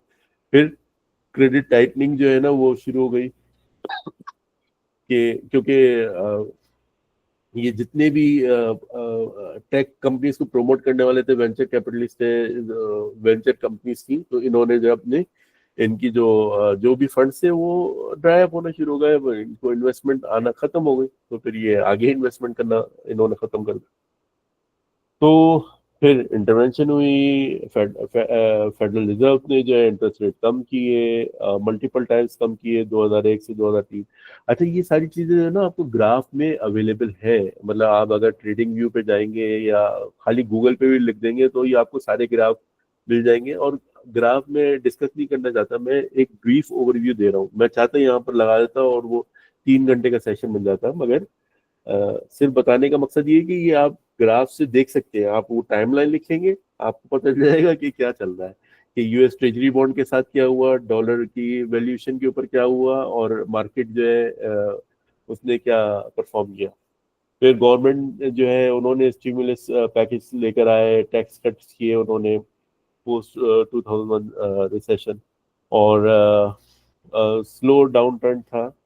और इसके अलावा फिर जो है फॉल आउट क्या था, फॉल आउट देखें, 5 trillion in the market wiped out. अभी हम 5 ट्रिलियन कर रहे हैं, ये उस जमाने में 2000 के अंदर जो है 5 ट्रिलियन मार्केट जैसे वाइप आउट हो गया। तो बहुत बड़ी बात है उस जमाने के हिसाब से। अब तो खैर मतलब डेप्रिशिएट हुई है again, 5 trillion worth something now also, मगर उस जमाने में 5 ट्रिलियन गया था थोड़ा था। और टेक स्टार्टअप जितने भी थे जो आईपीओ से आए थे, सब जो है ना वाइप आउट हो गए। और एक मैसिव जो है ना जॉब लॉस हुआ था। जो जमाने में काम करते थे उनको आइडिया है कि क्या हुआ था, स्पेशली जो यूएस के अंदर हर रोज जो है ना खबर आ रही होती थी कि बड़ी बड़ी यूएस जो कंपनीज है वो ले ऑफ कर रही है। अच्छा जी, फिर रीप्राइसिंग शुरू हुई, मार्केट की रीप्राइसिंग शुरू हुई, और मोर रियलिस्टिक वे पे जो है सारी कंपनीज को जो है ना उन्होंने रीवैल्यूएट करना शुरू कर दिया। जो एक्चुअल कंपनीज काम कर रही थी लाइक अमेजोन, ईबे, तो ये जो है रेजिलियंट रही और ये रही। ठीक है, अब देखेंगे अपॉर्चुनिटी है ना कि मार्केट जब गिरी तो सभी गिरी। अब मैं, मेरे सामने अमेजोन का चार्ट नहीं है, मगर आप देखिएगा कि .com बबल में अमेजोन के चार्ट के साथ या ईबी के साथ क्या हुआ। मगर वो अपॉर्चुनिटी थी उस जमाने में, जिन्होंने बॉटम पे इसको लिया तो वो आज जो है मतलब वारे नहीं आ रहे। तो इसी तरह से और बहुत सी कंपनीज थी कि जो अपनी एक्चुअल वर्किंग के हवाले से, कैश फ्लोज के हवाले से, और वो सर्वाइवर बनी और आगे निकल गई। और इसका क्या एक्चुअल रेकनिंग थी, अगेन बैड एक्टर्स जो है उनको बाहर निकाल दिया गया, वो कंपनीज जो है ना डिसअपियर हो गई जो सस्टेनेबल नहीं थी। और कुछ एक्ट्स निकाले गए। फिर इसके अलावा जो है जो ओवरऑल कॉन्सेप्ट था वो वेब 2.0 की तरफ आ गया, क्लाउड कंप्यूटिंग की तरफ आ गया। अब जो है क्लाउड कंप्यूटिंग जो है वो हो रहा है। मगर ये उस जमाने में जो है ना क्लाउड कंप्यूटिंग का जो है ना वो शुरू हो गया था, मगर उसको टेक ऑफ होने में जो है ना बहुत टाइम लग गया, तकरीबन 20 साल, तकरीबन 15 से 20 साल। एनीवे, तो ये जो है एक और केस स्टडी हमने देखी जो 2000 में .com बबल आया था। फिर आप इसके बाद देखते हैं कि जीएफसी जो ग्लोबल फाइनेंशियल क्राइसिस है, जो कि लेमन ब्रदर्स की वजह से और दूसरे फाइनेंशियल इंस्टीट्यूशन उनकी वजह से हुआ। तो क्या इस बात था इसका कि भाई आपकी जो यूएस हाउसिंग जो बबल था, यानी लोग आज घर खरीदते थे और कल बेच देते थे और उसको रिफाइनेंस करवा रहे थे। मतलब एक मतलब एक अजीब ही मामला चल रहा था और लोगों ने ठीक ठाक पैसा बनाया, मगर जो आखिर में जिनके हाथ में था वो फंस गए। एनीवे, तो मतलब लैंडिंग जो है ना, बैंक की बहुत ज्यादा लैंडिंग हो रही थी और ये एक बहुत बड़ा ट्रिगर हुआ, जिसकी वजह से जो है ये प्रॉब्लम क्रिएट हुआ। और ऑब्वियसली इसमें जो असल मसला हुआ वो लेमन ब्रदर्स का हो कि उन्होंने जो है ना बैंक्रप्सी जो है वो फाइल की। जब इन्होंने फाइल की तो फिर बाकी बैंक जो है ना वो उनको समझ में आया कि भाई ये तो बहुत बड़ा मसला है कि अगर लोग लोगों का डेट जो है बैड डेट में कन्वर्ट हो रहा है, तो फिर हम किस तरह से जो है जो डिपॉजिटर है उसका जो है रिटर्न करेंगे। तो एक बहुत बड़ा जो है ना क्योंकि ये बैंक सारे इंटरकनेक्टेड होते हैं, तो ओवरऑल वर्ल्ड वाइड जो है ना एक बहुत बड़ा जो है ना क्रेडिट क्रंच आया है। और उसकी वजह से जो है बहुत ज्यादा जो है ना एक ट्रस्ट डेफिसिट हुआ और पैसा जो है वो इवेपोरेट हो गया। अच्छा जी, तो उसके बाद जो है क्या इंटरवेंशन हुआ? इंटरवेंशन जो 700 बिलियन का जो है ना ये टार्प जो है बैंकों को जो है रेस्क्यू करने के लिए आए। और फेड ने जो है ना क्वांटिटेटिव ईजिंग की और अपने जो इंटरेस्ट रेट थे ऑलमोस्ट जीरो तक लेकर चले गए। और सेंट्रल बैंक जो है ना वर्ल्ड वाइड जो है ना उन्होंने जो है बैंक्स ने जो है इसको फॉलो किया, स्पेशली सऊदी और जितनी भी ऐसी गवर्नमेंट्स है जो पैक्ड है, तो वो तो उनको तो लाजमी है कि वो फॉलो करें इंटरेस्ट रेट को। तो वो और फिर जो है ना ज़्यादा से ज़्यादा उन्होंने पैसा इंजेक्ट करने की कोशिश की।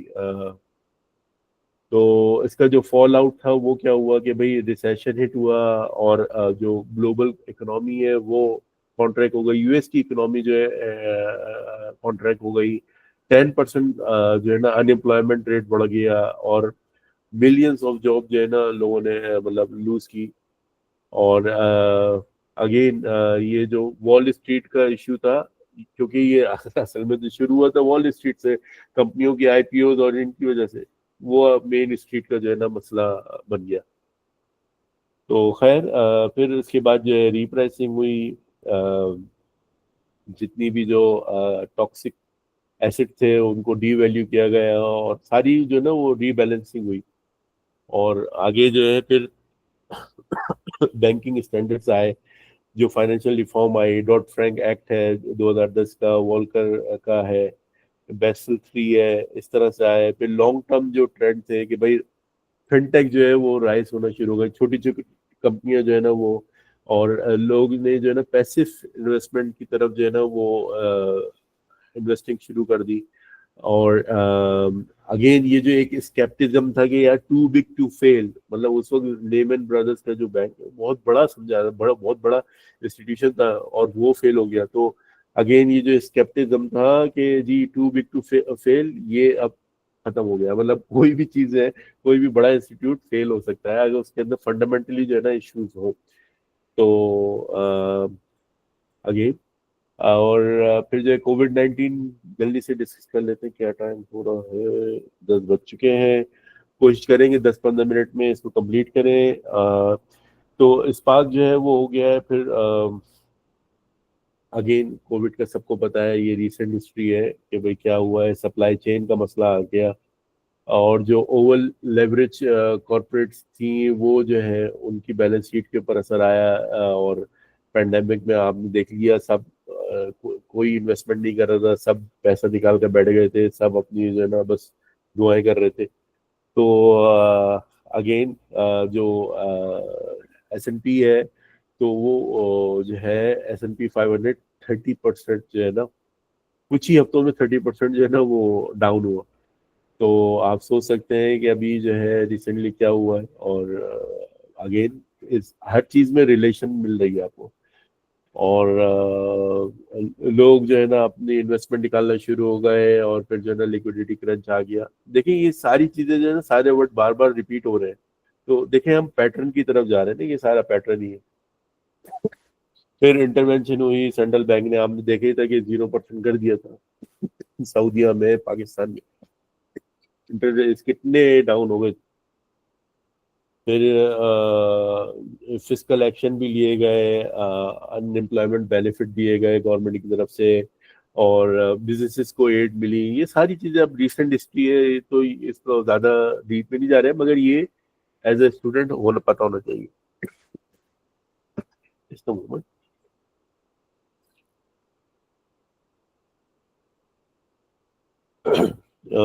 सो फॉल आउट आया। फिर ऑब्वियसली देखिए मैंने आपको बताया कि इंटरवेंशन होती है, मगर इंटरवेंशन फॉरेन अप्लाई नहीं होती, तो फॉल आउट आता ही आता है।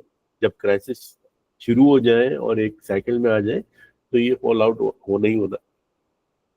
तो ट्रैवल, हॉस्पिटैलिटी, ये सारे जो बिजनेसेस हैं कितना डिस्टर्ब हो गए। तो ये देखें आप, मतलब कहने की बात ये है कि मतलब सारे टूरिज्म के बिजनेस सब बैठ गए थे।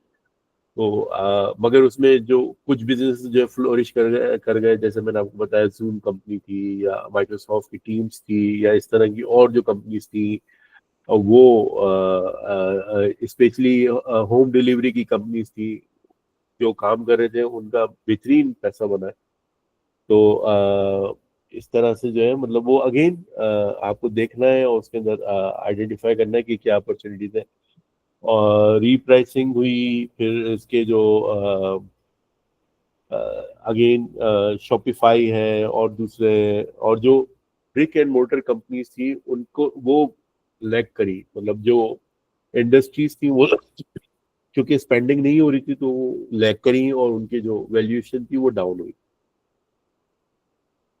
अगेन रेकनिंग के हवाले से कि भाई अब रिमोट वर्क जो है वो एक नॉर्मलाइज हो गया। अब आप देखते हैं कि जी रिमोट वर्कर वीजा मिल रहा है, हर कंट्री जो है वो आपको, अगर आपकी एक अच्छी इनकम आ रही है रिमोट वर्क से तो वो आपको वीजा देती है। तो इसी तरह से मतलब ये एक जो है ना आइडेंटिफाई हुई चीजें, और उसका जो है एक मतलब उन्होंने एक तरह की रेकनिंग की, एक तरह से इन्फ्लुएंस किया कि भाई ये इस तरह से है, किस तरह से अपना हेल्थ केयर इनोवेशन लेकर आनी है, कहाँ क्या एनवायरमेंट सेफ्टी लेकर आनी है, सारी चीजें जो है इसका एंड रिजल्ट बनी। अच्छा जी। अब जो है बड़े मजेदार चीज है जो कि मैंने कोशिश की है कि 2025 जो अभी चल रहा है टैरिफ क्राइसिस, इसको देखें कि ये किस तरह से जो है हमारे फ्रेमवर्क में बैठता है। तो जी इसका ट्रिगर क्या है? आप लोगों को पता है कि जी ग्लोबल टैरिफ है, इसका ये ट्रिगर है यूएस चाइना की ट्रेड रिटेलिएशन जो चल रही है अभी, वो एक है। अंडरलाइंग इम्बैलेंसेस क्या था कि भाई लॉन्ग स्टैंडिंग जो है ट्रेड टेंशन थी, जो ट्रेड डेफिसिट था यूएस का बहुत अच्छे से चल रहा था। तो अगर सिस्टम अच्छा होता, जो मैंने आपको पहली लाइन बताई थी, अगर सिस्टम अच्छा होता तो कभी क्राइसिस नहीं आता। तो सिस्टम में कुछ प्रॉब्लम्स थी। तो अगेन ये अब चीज आई, एक प्रेसिडेंट ने एक्शन लिया, अब वो अपनी नेशन के लिए तो अच्छा कर रहा है। अच्छा है क्या है ये अब वक्त आने वाला वक्त बताएगा, मगर ये एक इम्बैलेंस था तो जो अब आ गया। मगर अगेन वो जो दूसरा पॉइंट आप देख रहे हैं कि फ्रेजाइल पोस्ट कोविड, अभी हम कोविड से बाहर नहीं निकले थे, सप्लाई चेन अपनी जो है वो स्ट्रांग नहीं बनी थी, अभी चाइना रिकवर हो रहा है और उसके उसके ऊपर ये सोने पे सुहागा हो गया। तो अब देखें, अल्लाह करीम। और अगेन ये जो है नेशनलिज्म और प्रोटेक्शनिज्म की तरफ जा रहे हैं, बजाय इसकी को ग्लोबल ट्रेड की तरफ जाए। ऑलरेडी माशाल्लाह बेहतरीन चल रहा था मामला ग्लोबल ट्रेड का, मगर अब इसकी वजह से जो है वो पूरी जो ग्लोबल ट्रेड है वो डिस्टर्ब होगी। अच्छा जी, तो मार्केट का रिएक्शन क्या है कि वॉलेटिलिटी स्पाइक, ग्लोबल इक्विटी और करेंसी मार्केट जो है ना टम्बल हो गई। और अगेन वही वाली बात है कि ये ट्रेड वार जो है ना होगी तो क्या होगा, इन्फ्लेशन कहाँ से कहाँ जाएगा। और अगेन बिजनेस जो है ना उनकी सेंटिमेंट जो है, जो अपने नए प्रोजेक्ट लगाना चाह रहे थे, अपनी री एलोकेशन कर रहे थे चीज़ों को, वो अब सारा जो है मसला शुरू हो गया। और क्या कहते हैं, मार्जिन जो है वो स्क्वीज होना शुरू हो जाएंगे, क्योंकि जाहिर बात है एक जो चीज़ इंपोर्ट होती थी वो जो कंपनी या तो वो खुद एब्जॉर्ब करेगी या वो जो है फिर एंड यूजर को पास ऑन करेगी, तो जिसकी वजह से चीज़ महंगी होगी। तो फिर अब जो है, अब ये चीज़ जो है इन प्रोग्रेस चल रही है इंटरवेंशन। अब अभी हम खबरें आना शुरू हो गई हैं थोड़ी थोड़ी कि जी अब जो है ना सेंट्रल बैंक जो है वो रेट कट करेगा, पहले नहीं कर रहा था। आप देख रहे हैं 2-3 दफा से वो रेट कट नहीं हो रहे थे, मगर अब जो है ये खबर आ रही है कि जी रेट कट होंगे। सही है। और गवर्नमेंट भी कह रही है कि जी हम सब्सिडीज देंगे, एक्सपोर्ट इंसेंटिव देंगे। और ट्रेड टॉक्स जो है ना वो शुरू हो गई जी, बैक चैनल डिप्लोमेसी शुरू हो गई। ट्रम्प कह रहा है कि भाई 90 कंट्रीज या 70 कंट्रीज से जो है मुझे कॉल आई है कि जी, मेरी टीम को कॉल आई है कि जी हाँ निगोशिएट कर ले सर, हमसे निगोशिएट कर ले। चाइना भी करना चाह रहा है मगर उसको पता नहीं किस तरह से करे खैर। तो यही सारी चीजें हैं कि वो जो है अब चीजें इंटरवेंशन हो रही है, मगर इसका फॉल आउट आना है। ठीक है ना, और ये इसके इमर्जिंग साइन है। ठीक है ना, मगर प्लीज ये कोई बाय एंड सेल रिकमेंडेशन नहीं है। मैं बार बार बता दूं, मैं फाइनेंशियल एक्सपर्ट नहीं हूँ, सिर्फ आपकी तरह एक स्टूडेंट हूँ जो कि समझ कर जो है आप लोगों को बता रहा है। ठीक है ना, तो ये वल्लाह आलम होगा नहीं होगा, मगर ये चीजें हैं। ठीक है ना, तो अब मैन्युफैक्चरिंग जो है स्लो डाउन हो सकता है हो। ठीक है, एशिया में भी होगा, यूरोप में भी होगा। अब अगर कोई चीज लेने वाला नहीं है तो चाइना किसके लिए बनाएगा? क्योंकि यूएस जो है ना नंबर 1 है उसका इम्पोर्टर। तो खैर अब देखते हैं, मगर वो कंसेशन देना शुरू हो गए, 90 दिन का पॉज आ गया है। स्मार्टफोन्स को उसने एक्सक्लूड कर दिया है, चिप्स को एक्सक्लूड कर दिया है। तो अब देखते हैं, मतलब ये अब यहाँ पर ये देखना है और ऑब्जर्व करना है कि कहाँ हमारी अपॉर्चुनिटीज है, कहाँ पर वैल्यूएशन बन रही है। क्योंकि अब वो जो फिफ्थ है कि रीप्राइसिंग, तो उसमें देखेंगे इन्फ्लेशन है, सप्लाई बॉटलनेक हर्टिंग कंज्यूमर्स, और अगेन ले ऑफ होना शुरू हो गए। अर्ली ले ऑफ होना शुरू हो गए, आप गूगल में डालें और आप देख लेंगे 2-3 बड़ी कंपनीज ने जो ना आजकल के ले ऑफ शुरू कर दिए। अच्छा जी, तो अब जो है रीप्राइसिंग जो है वो होगी। अब इन्वेस्टर को क्या देखना है? इन्वेस्टर को ऐसी कंपनी देखना है कि जो मोस्टली जो है ना एक्सपोज्ड है ट्रेडिंग के हवाले से। यानी एक कंपनी जो यूएस को एक्सपोर्ट कर रही थी, तो उसकी जो है ना उस पे जो प्रॉफिटेबिलिटी है उसके ऊपर असर आएगा। ठीक है ना, इसी तरह से जो कंपनी यूएस के अंदर है वो एक्सपोर्ट बेस्ड कंपनी थी, तो उसको जो है ना एक क्रंच का सामना होगा। तो ये सारी चीजें आपको देखनी है। और जो ये जो करेंसी की जो फ्लक्चुएशन है, आप देखिएगा डॉलर का जो वो है ग्राफ, डॉलर इंडेक्स का, तो वो आप देखिएगा कि डॉलर जो है अब डाउन हो रहा है, 99 समथिंग वैल्यू चल रही थी। तो इस तरह से जो है ना, मतलब जो जो करेंसी बेस जिनका था, तो वो एक रिस्की जो है वो है, और उसका रीप्राइसिंग जो है वो शुरू होगी। तो कंपनीज को रीड करने की जरूरत है, जो लोकली काम कर रही है, जिनका उससे नहीं है, तो उनको रिपल अफेक्ट्स आएंगे। मतलब एक रिपल इफेक्ट होता है कि भाई मेन तो आपको नहीं आया, मगर क्योंकि ओवरऑल इकोनॉमी स्लो डाउन हो जाएगी, ओवरऑल इकोनॉमी का मसला आएगा, तो फिर जो है ना आपको वो है। मगर उनसे बेहतर है जो टोटली इंपोर्ट बेस्ड कंपनीज है यूएस के अंदर, या चाइना के अंदर एक्सपोर्ट बेस्ड कंपनीज है, और वो मतलब है, जैसे अब टेस्ला है, टेस्ला अगर एक्सपोर्ट कर रहा है, तो आपने देख लिया कि टेस्ला की जो है न्यूज आ गई कि जी उसने जो है 2 मॉडल अपने टेस्ला के चाइना के अंदर बेचना बंद कर दिए, क्योंकि 125% पे उनको कोई नहीं पड़ेगा, बारे में नहीं आएगा। तो कहने का मकसद है, ये सारी न्यूज हमारे सामने गुजर रही है, और अब ये जो फ्रेमवर्क या कोई एक चीज आपके सामने आ गई कि ये क्राइसिस साइकिल क्या होता है और किस तरह से आपको एक कॉन्सेप्ट समझ में आया है, तो अब जो है ना उसके ऊपर आप बेहतर इसके ऊपर काम कर सकते हैं।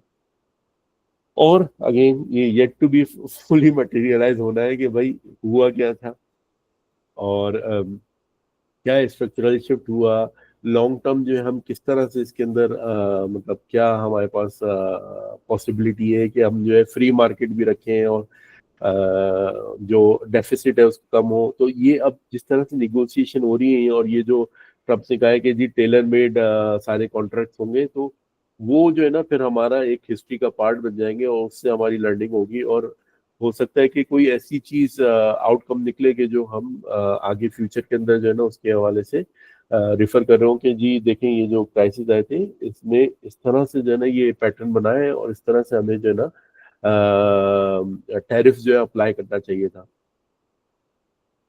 तो ये हमारी केस स्टडी मैंने जल्दी जल्दी खत्म कर दी, और अब जो है 10:15 हो रहे हैं। ये बहुत इम्पोर्टेंट है, तकरीबन 7 पॉइंट्स हैं इन्वेस्टर टेक अवेज। कोशिश करेंगे इसको खत्म कर दें, ताकि फिर जो है 5-10 मिनट मिले सवालों की।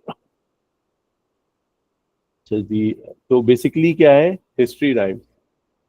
आपने देखा 1930 में क्या हुआ, कोविड के अंदर क्या हुआ, ग्लोबल फाइनेंस क्राइसिस में क्या हुआ, तो ये सारी चीजें जो है ना हिस्ट्री दोबारा रिपीट हो रही है।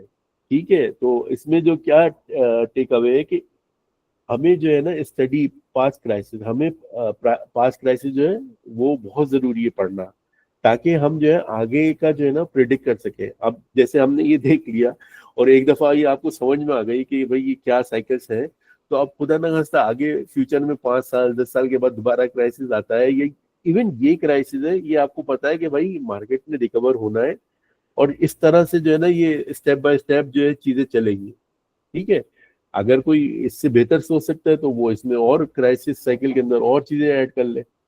अच्छा जी, तो बेसिकली ये इसका की टेक अवे है। और फिर जो है हम आगे जल्दी से बात करते हैं।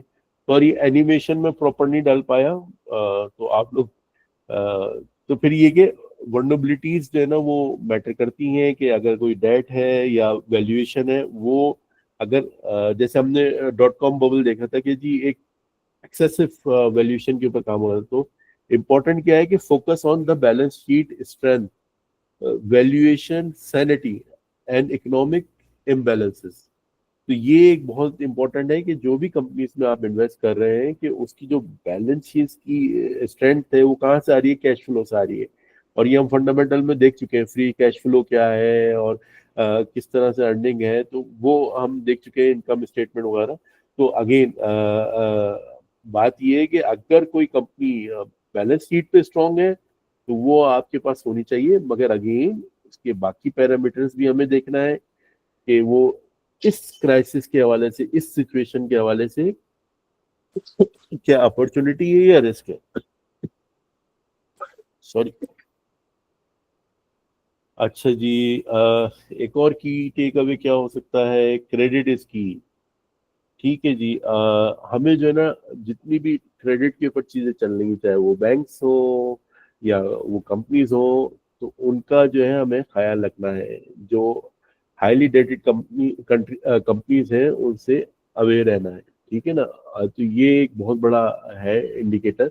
और स्पेशली अगर इकोनॉमी के हवाले से, ये तो बेसिकली पॉइंट इकोनॉमी के हवाले से, मगर मैं आपको वैसे भी मतलब कितना मैं ग्रुप में बताता हूँ कि भाई इस कंपनी के ऊपर बहुत ज्यादा डेट है, इससे जरा सा दूर रहो।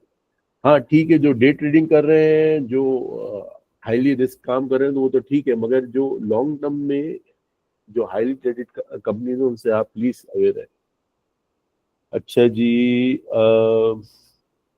पॉलिसीज ये बहुत ज्यादा पिवटल है। मतलब ये पॉलिसीज जो है टाइमली अगर आ जाती है, हमने देखा 1930 में क्या हुआ कि भाई उन्होंने जो है ना वो टाइटनिंग शुरू कर दी बजाय कि ईजिंग करते, तो जिसकी वजह से जो है बहुत मसला हो गया। तो टाइमली इंटरेस्ट रेट को एज अ टूल इस्तेमाल करना ये बहुत इंपॉर्टेंट है।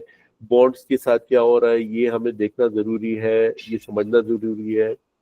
और एक पॉलिसी की प्ले बुक है, अगर आपको समझ में आ गया कि भाई इंटरेस्ट रेट गिर रहे हैं तो क्या हो रहा है, इंटरेस्ट रेट हाई हो रहे हैं तो क्या हो रहा है, अगर ये चीजें आपको समझ में आ गई तो you are a good investor, और आप मतलब इन्फॉर्म डिसीजन ले सकते हैं। अच्छा, वैल्यूएशन जो है ना बहुत इंपॉर्टेंट चीज है, और कभी होगा तो इंशाल्लाह अब्दुल सबूर भाई से या और किसी एक्सपर्ट से बात करूंगा कि वो दिखाए कि आप अगर अभी खुद भी देखें ना, आप पी देखें, जब ये वैल्यू डाउन होती है ना, मतलब जब मार्केट गिरती है क्राइसिस की वजह से, तो उनकी जो पी है पूरी मार्केट की, वो कितने पीई पे काम कर रही है और कंपनी किस पीई पे चल रही है, तो ये अगर अलाइन है तो वो एक चीज होती है जहां पर जो है ना आपको एक हो सकता है कि अपॉर्चुनिटी हो। तो ये इसको जो है ना देखना जरूरी है। और इसको मजीद जो है बात करेंगे, मगर ये कि ये जो वैल्यूएशन है ये बहुत इंपॉर्टेंट है। अच्छा जी, फिर ये जो है सिक्लिकल जो है ना, ये सारी चीजें हैं कि भाई ये जो क्राइसिस है ये सिक्लिकल है, यानी आते हैं और उनकी स्टेजेस है, उसके बाद जो है वो चले जाते हैं। तो ये स्ट्रेस टेस्ट है, ठीक है ना, इसमें अपॉर्चुनिटी विंडो भी बनती है। तो आपको ये देखना है कि ये जो प्रॉब्लम है इस कंपनी से, क्या ये सिक्लिकल है कंपनी के लिए, या वाकई उस कंपनी का जो है ना वैल्यूएशन मॉडल जो है वो डिस्टर्ब हुआ है। तो और इसमें जो है ना इमोशंस का कोई मतलब कोई इसमें इन्वॉल्वमेंट नहीं होनी चाहिए आपकी। लॉन्ग टर्म जो है ना वो थिंकिंग होनी चाहिए कि हम अगर इसमें कर रहे हैं तो क्या इस क्राइसिस के बाद ये चीज बढ़नी है, अगर बढ़नी है तो फिर डेफिनेटली। अब आपने देखा कि जी कोविड के अंदर जो है ना ऑयल के प्राइसेस कहाँ डाउन हो गए थे, बल्कि नेगेटिव में जो है ना ट्रेड चल रही थी ऑयल प्राइसेस की, मगर उसके बाद जो है ऑयल प्राइसेस बढ़ गए, अब फिर डाउन हुए। मगर अगेन बात वही है कि अगर किसी ने कोमोडिटी में ऑयल को उठाया होता तो वो कहाँ से कहाँ उसको प्रॉफिट होता, ये ऑयल कंपनीज जो उसने उठाई थी उस जमाने में, तो वो कहाँ से कहाँ पहुंची होती। अगेन हमें एज अ इन्वेस्टर जो है ना अपॉर्चुनिटी ढूंढनी है। अच्छा जी, और इसके अलावा रिफॉर्म्स जो है ना वो जो ये क्रिएट होते हैं तो इससे भी जो है ना अपॉर्चुनिटीज बनती हैं। और ये जो है ना इनोवेशन और स्ट्रक्चरल चेंज को, अब जैसे डॉट कॉम बबल आया था उसके बाद फिर मैंने आपसे बताया था कि जी आपका ये क्लाउड कंप्यूटिंग के हवाले से जो है काम हुआ था, या 2008 के अंदर जी ग्लोबल फाइनेंशियल क्राइसिस जो आया था जीएफसी, तो उसके बाद जो ये स्टैंडर्ड्स आए थे, तो इसके बाद जो है ना मतलब डिजिटल फाइनेंस या रिमोट वर्किंग, इसकी तरफ जो है ना मूवमेंट हुई थी। जूम की बात कर चुके हैं, बार बार मैं बात कर रहा हूँ, या शॉपिफाई की बात कर रहा हूँ।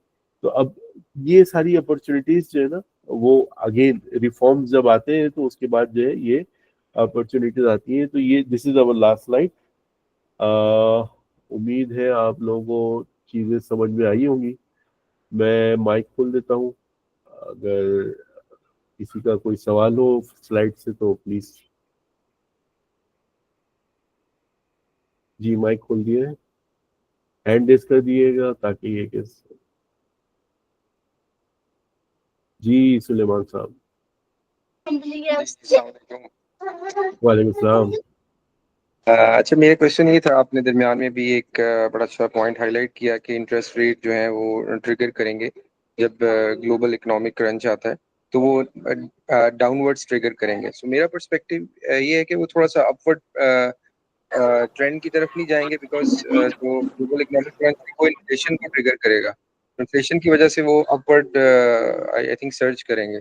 सो what's your take on it? नहीं बिल्कुल आपका पॉइंट सही है, मगर ये होगा बाद में, ठीक है ना, ये बाद के स्टेज होगा। मगर इनिशियली जो है फेड और गवर्नमेंट जो है ना अपने इंस्टीट्यूशंस बचाने के लिए भागेंगे। तो उनके पास क्या टूल रहता है, अगर उनको इंस्टीट्यूशंस बचाने हैं, अपनी इकोनॉमी को जंप स्टार्ट करना है, तो वो क्वांटिटेटिव ईजिंग ही करेंगे, वो इंटरेस्ट रेट को लो ही करेंगे। बाद में जब इन्फ्लेशन बढ़ेगा तो जो है उसको कंट्रोल करने के लिए फिर जो है वो जो है रेट्स बढ़ेंगे। आप देख लें, कोविड की एग्जांपल है। कोविड में क्या था, उन्होंने 0% कर दिया था ना इंटरेस्ट रेट। क्यों? क्योंकि वो चाहते थे इकोनॉमी मूव हो, मगर उसके बाद जो है 5% पे चले गए थे। तो ये साइकिल्स है और ये हमें समझना है। लोगों ने जो है ना डायरेक्ट ये कहना शुरू कर दिया कि यार इन्फ्लेशन की वजह से तो रेट बढ़ेगा, मगर आप ये देखें कि हमारे पास हिस्ट्री मौजूद है कि हिस्ट्री में कोविड-19 में क्या हुआ कि भाई रेट जो है 0 पे आ गए, कोई लेना ही पैसे ही नहीं ले रहा था, बोरो ही नहीं कर रहा था, तो फिर उसके बाद जो है रेट बढ़े। तो आई होप कि शॉर्ट टर्म में जो है वो कम होंगे, बट लॉन्ग टर्म में इवेंचुअली फिर सस्टेन करेंगे। बिल्कुल बिल्कुल, एक दफा जंप स्टार्ट हो जाए इकोनॉमी तो फिर जो है उसको सस्टेन करेंगे या फिर हो सकता है इंक्रीज भी करें। राइट। और मेरा एक क्वेश्चन और था कि इन्वर्टेड यील्ड कर्व से रिलेटेड था, कि इन्वर्टेड यील्ड कर्व्स जब भी आती हैं, सो स्टॉक प्राइसेस जो है वो डिक्लाइन होना शुरू हो जाती हैं। Is it correct? बिल्कुल। एक चीज अगेन सबसे बड़ी बात तो ये ना, इन्वेस्टर का जो है ना कॉन्फिडेंस शेक होता है। और जो मैंने आपको बताया कि रीप्राइसिंग जो होती है ना, इसकी वजह से जो है सबसे बड़ा मतलब मामला होता है कि एक चीज जो है आप जितने में ले रहे थे तो वो अब सस्ती मिलेगी तो मैं लूंगा। मेरे से ज्यादा फाइनेंस आप जानते हैं, मगर मैं कोशिश कर रहा हूँ कि आपके सवाल का जो है ना लेमन में आंसर दूं, ताकि ये कि जी जी, मैं समझ गया। थैंक बाकी यू, भी थैंक समझ यू, जाए, बाकी भी थैंक यू, समझ। Thank you. Thank you. जी अ, जी क्लेमेंट साहब ने। जी जी जी, जी अस्सलाम वालेकुम फ्रांसिस। सबको। अस्सलाम वालेकुम सर, वालेकुम। This is more of a request at this time of crisis. अभी असेट क्लासेस के बारे में कुछ हो जाए तो that will also be helpful, because when there is a downtown like this and there is a crisis, जो asset classes के बारे में आपने जिक्र किया था पहले कुछ सेशंस में, so I think that will be helpful for the wider audience. This is just a suggestion. मैं देखता हूँ कि जवाद भाई अगर इसको कवर कर सके। वैसे तो वो रीट पे काम कर रहे हैं और रीट का उन्होंने बताया भी, उनका पोर्टफोलियो भी माशाल्लाह अप्रिशिएट किया है। तो अगर हम देख लेते हैं कि अगर गोल्ड के हवाले से बात करें, वैसे अब्दुल कुदूस भाई ने जो है मुझे जीएलडी का बताया था कि जीएलडी लेना, उस वक्त 285 चल रहा था और कह रहे थे कि यहाँ से बढ़ेगा, और वाकई वो बढ़ा है। आ गए अब्दुल कुदूस भाई। जी अब्दुल कुदूस भाई, आप अपना अस्सलामुअलैकुम इलुस्ट्रेट करें। सर, क्या हाल है? वालेकुम सलाम। यार आपने उस वक्त कहा था मैं ले लेता, कहाँ से काम हुआ दिया जीएलडी। सर अभी चले भी जी, जाएगा, अभी भी जाएगा। अभी भी जाएगा माशाल्लाह जी। 5,000 तक जाएगा सर, आप टेंशन ना लें। क्या बात है, क्या बात है। वैसे जी जनरली जी गोल्ड के लिए जो है ना सॉरी हेलो, जनरली जी जी गोल्ड के आवाज। लिए स्ट्रेटेजी जो है ना एसआईपी की हमेशा अपनानी चाहिए। Gold right. चूंकि एक ओवरऑल लॉन्ग टर्म के हिसाब से बेहतर चीज होती है। उसमें एक फायदा ये होता है कि लेट सपोज आप कहीं फंस भी गए ना, खुदा ना खास्ता, आप थोड़ी सी रिस्क मैनेजमेंट करके किसी अच्छी पोजीशन पे अपना डीसीए कर लें, तो आपको वो थोड़े अरसे में वो प्रॉफिट दे देता है। वरना अगर आप अच्छी प्रॉफिट में चल रहे हैं तो आप हमें प्रॉफिट बुकिंग कर सकते हैं। तो गोल्ड हमेशा ट्रेंड पे चलता है। आप अगर ओवरऑल गोल्ड का बड़ा चार्ट भी देखेंगे ना, तो वो बहुत अच्छी ट्रेंड लाइंस, यानी आप गोल्ड पे जितनी स्ट्रेटेजीज अप्लाई करना चाहते हैं ना, वो बहुत अच्छे तरीके से होती है। तो आप अभी भी देखें, इंशाल्लाह आपको ये नजर आएगा। गोल्ड देखें, एक गोल्ड का जनरल सा रूल है, डीएक्सवाई या जब भी ओवरऑल इक्विटी मार्केट में कंफ्यूजन चल रही होती है, गोल्ड जो है वो एक सेफ हेवन होता है। तो सब उसी पे शिफ्ट होता है, तो उस पे जरूर करना चाहिए। अब एक नेक्स्ट जो चीज है वो लोगों को जो है वो नॉन सेंट्रलाइज करेंसीज की तरफ जाना होगा, लेकिन उसमें बहुत टाइम है अभी, तो वो मार्केट अभी इतनी मैच्योर भी नहीं है, उसमें रेगुलेटरी इश्यूज भी बहुत ज्यादा हैं अभी तक, तो वो जब होगा तब उस वक्त बात की बात है। फिलहाल तो लोगों को वही नजर आता है। बिल्कुल, बाकी एजिंग के लिए ये एक वन ऑफ द बेस्ट। जी, ऑफ बाकी कोर्स जिन बॉन्ड भी है, कंट्रीज बॉन्ड भी है, मगर ये कि जो अभी गोल्ड के प्राइसेस है वो तो फिर माशाल्लाह कहीं रुक ही नहीं रहा अभी। अच्छा, बॉन्ड्स ठीक है, बॉन्ड्स भी एक वो चीज है, लेकिन आप ये अंदाजा लगाएं कि बड़ी जो कंपनीज होती हैं, इंडस्ट्रीज होती हैं, वो डिस्ट्रीब्यूट करके रखती हैं बॉन्ड प्लस गोल्ड में, यानी जिनके पास मिलियंस ऑफ डॉलर्स हैं वो एक जगह नहीं एक स्टक हो सकते हैं ना, तो उनको बिल्कुल बिल्कुल, एसेट वो तो मैनेजमेंट है ही, वो तो डाइवर्सिफिकेशन का एक बेसिक रूल ही है ये, कि don't put all eggs in one basket. जी। अच्छा, गोल्ड में सऊदी अरब में रहते हुए हमारे पास बहुत अच्छे ऑप्शंस, यही दोनों तीनों ऑप्शंस हैं। मैंने अभी तक जो ज्यादातर मैंने अपनी ट्रेडिंग की थी वो उस पे करते हुए की थी, अलराजी पे लास्ट टाइम की थी। मेरी ज्यादा हैवी अमाउंट अलराजी गोल्ड में चला गया था, लेकिन मुझे उसमें बाद में चूंकि मेरा अच्छा खासा प्रॉफिट था, इसलिए मुझे कोई बहुत ज्यादा नुकसान ओवरऑल नहीं हुआ। लेकिन मैंने जो बाद में कैलकुलेट किया उस हिसाब से ये था कि अगर मैं जीएलडी पे करता ना तो मुझे वो जो स्प्रेड उसका बन रहा है वो उससे और ज्यादा फायदा हो जाता। सही सही। और जीएलडी जिसको नहीं पता वो मतलब उसके हवाले से बता दें कि जीएलडी क्या है, क्या ट्रेड कर सकते हैं। अच्छा, जीएलडी Nasdaq शरिया के अंदर कंप्लाइंट ईटीएफ है, नैस्डैक पे मौजूद है, और वो शरिया कंप्लाइंट भी मौजूद है, यानी उसकी एक ऑडिट रिपोर्ट भी आती रहती है कि हमारे पास इतना गोल्ड मौजूद है, और वो पूरी उसकी रिपोर्ट शेयर करते रहते हैं, बिल्कुल उसी तरीके से जिस तरीके से अलराजी वाले अपनी रिपोर्ट शेयर करते हैं। पता नहीं अलराजी में जिसने एप्लीकेशन के थ्रू बाय किया हो तो वो इवन अपना वो शो करते हैं, जो आपका कोड यानी बार के ऊपर जो नंबर होता है ना वो तक शो करते हैं, तो वो काफी प्रॉपर तरीके से उसकी अरेंजमेंट्स हैं, तो उसको अच्छे तरीके से देखना चाहिए।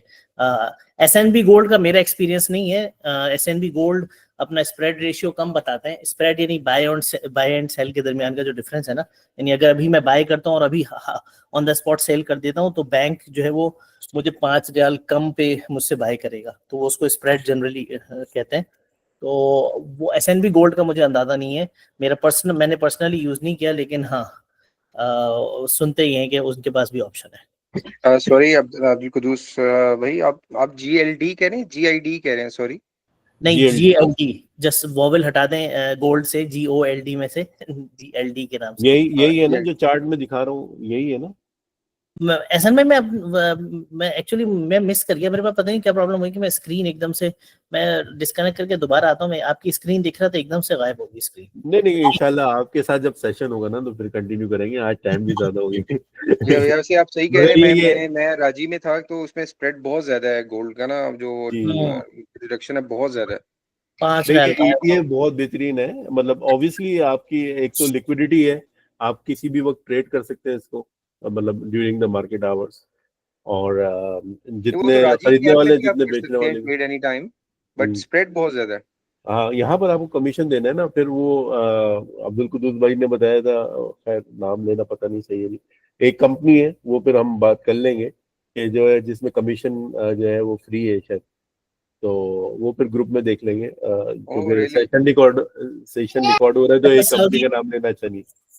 जी, लेकिन सऊदी मार्केट में अलबिलाद के नाम से ईटीएफ है, उसमें प्रॉब्लम सिर्फ ये है, उसका चार्ट भी गोल्ड के साथ चलता है, लेकिन उसमें सिर्फ प्रॉब्लम ये है कि उसमें लिक्विडिटी नहीं है, यानी जब आप कभी थोड़ी ज्यादा हैवी बाइंग कर ली और अब आप सेल करना चाह रहे हैं तो वो बड़ा मुश्किल हो जाता है। सही अगर किसी को और एसेट क्लासेस के हवाले से कुछ और सवाल है तो अब्दुल कुद्दूस भाई का। अस्सलाम वालेकुम अब्दुल कुद्दूस भाई, ये जो यानी इन फिजिकली जो गोल्ड मार्केट में अवेलेबल होता है, अगर यानी ये कंसिडर करे बंदा, फॉर एग्जांपल इस पे मालाबार हो गया या कोई भी गोल्ड मार्केट से ब्रिक्स या कॉइन्स, तो इस बारे में आप क्या कहते हैं? सर जी गोल्ड तो भाई जो हमारी दादियां और परदादियां जमा करती थी ना, वो बहुत अच्छी स्ट्रेटेजी होती थी। वो हम इन चीजों को भूल के जो ना हम दूसरे तरीके में चले जाते हैं। ये एक अच्छी स्ट्रेटेजी होती है, एक अच्छी उस पे।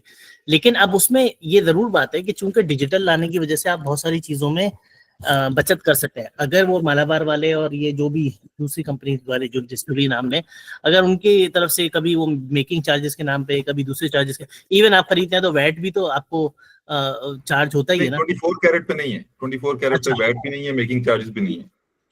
बस नहीं वो तो वो यूआई। फिर बथा के अंदर जो है आप खरीद सकते हैं। और मुझे ये पता चला है कि बथा में जो है वो नहीं मिल रहा है, मतलब लोग जो बिस्किट वगैरह लेना चाह रहे थे वो नहीं मिल रहा है।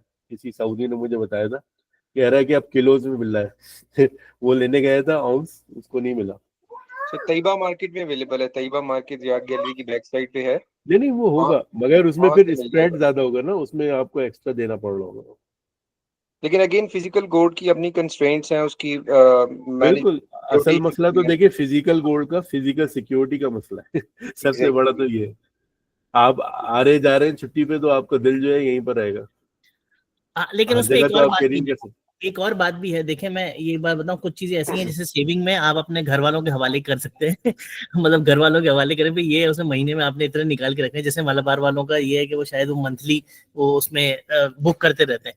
तो ऐसे कुछ ऑप्शंस हैं जिसमें एट द एंड आपको सेविंग के लिए कुछ ना कुछ अमाउंट अपनी साइड में रखनी चाहिए गोल्ड के लिए। सही। जनरल रिकमेंडेशन हर हालत में कहते हैं कि 20% आपके पास होना चाहिए, लेकिन जब कभी ऐसी सिचुएशन चल रही हो तो आपका 40% ऑफ द पोर्टफोलियो तक चले जा सकता है।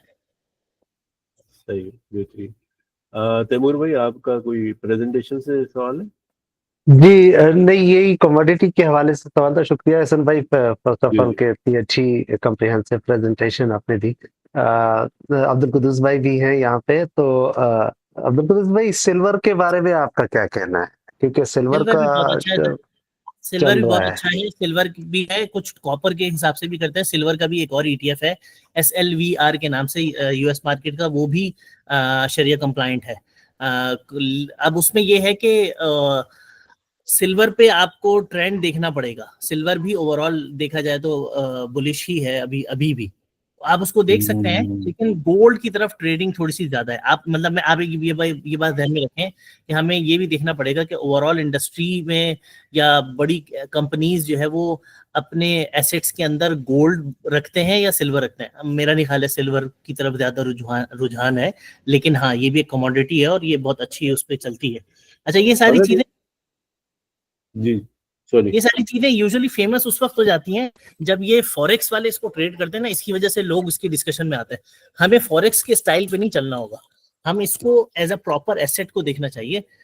तब उस हिसाब से गोल्ड मेरा ख्याल है ज्यादा बेहतर है। कुछ % आप रख सकते हैं, कोई ऐसा वो नहीं, और वो अच्छा है। मतलब आप उसकी अपनी वर्किंग कर सकते हैं, थोड़ी बहुत टेक्निकल एनालिसिस के साथ उस पर चल सकते हैं, जहां सपोर्ट है वहां पे बाय करके, और करना चाहिए। मतलब मैं तो इस पे कहता हूँ कि ये चीजें बड़ी अच्छे ट्रेंड पे चलती हैं, इस पे आदमी को अपना हाथ साफ करते हैं।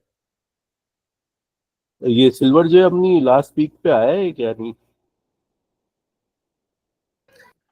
साथ साथ ही चलेगा अपना एहसन भाई, गोल्ड नहीं सिल्वर। रिलेशन, मगर आप ये देखें ना कि गोल्ड कहाँ पर पहुंचा हुआ है। ये इसने तो अपनी पीक ही अचीव नहीं की है अभी, $26 की पीक ही।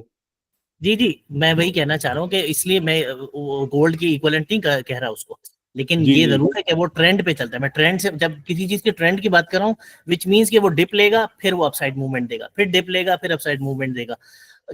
इसके अगेंस्ट अगर आप किसी हैवी स्टॉक की बात करते हैं तो वो जब एक दफा डाउन जाना शुरू होता है तो कभी कभार बहुत अरसे तक डाउन जाएगा, फिर बहुत अरसे तक साइडवेज चलता रहेगा।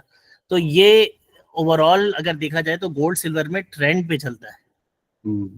अच्छा, आपने जो GLD बताया था, एक GLDM भी है, ये उसका और GLDM मजीद जो है ना छोटा वो और हुआ बेहतर है। है।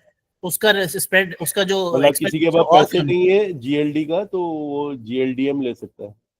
जी जी। अच्छा उसमें GLDM का मेरा अपना पर्सनल, मेरी उस पर रिसर्च नहीं थी कि उसको किसी ने शरीय कंप्लाइंट कहा है कि नहीं कहा है।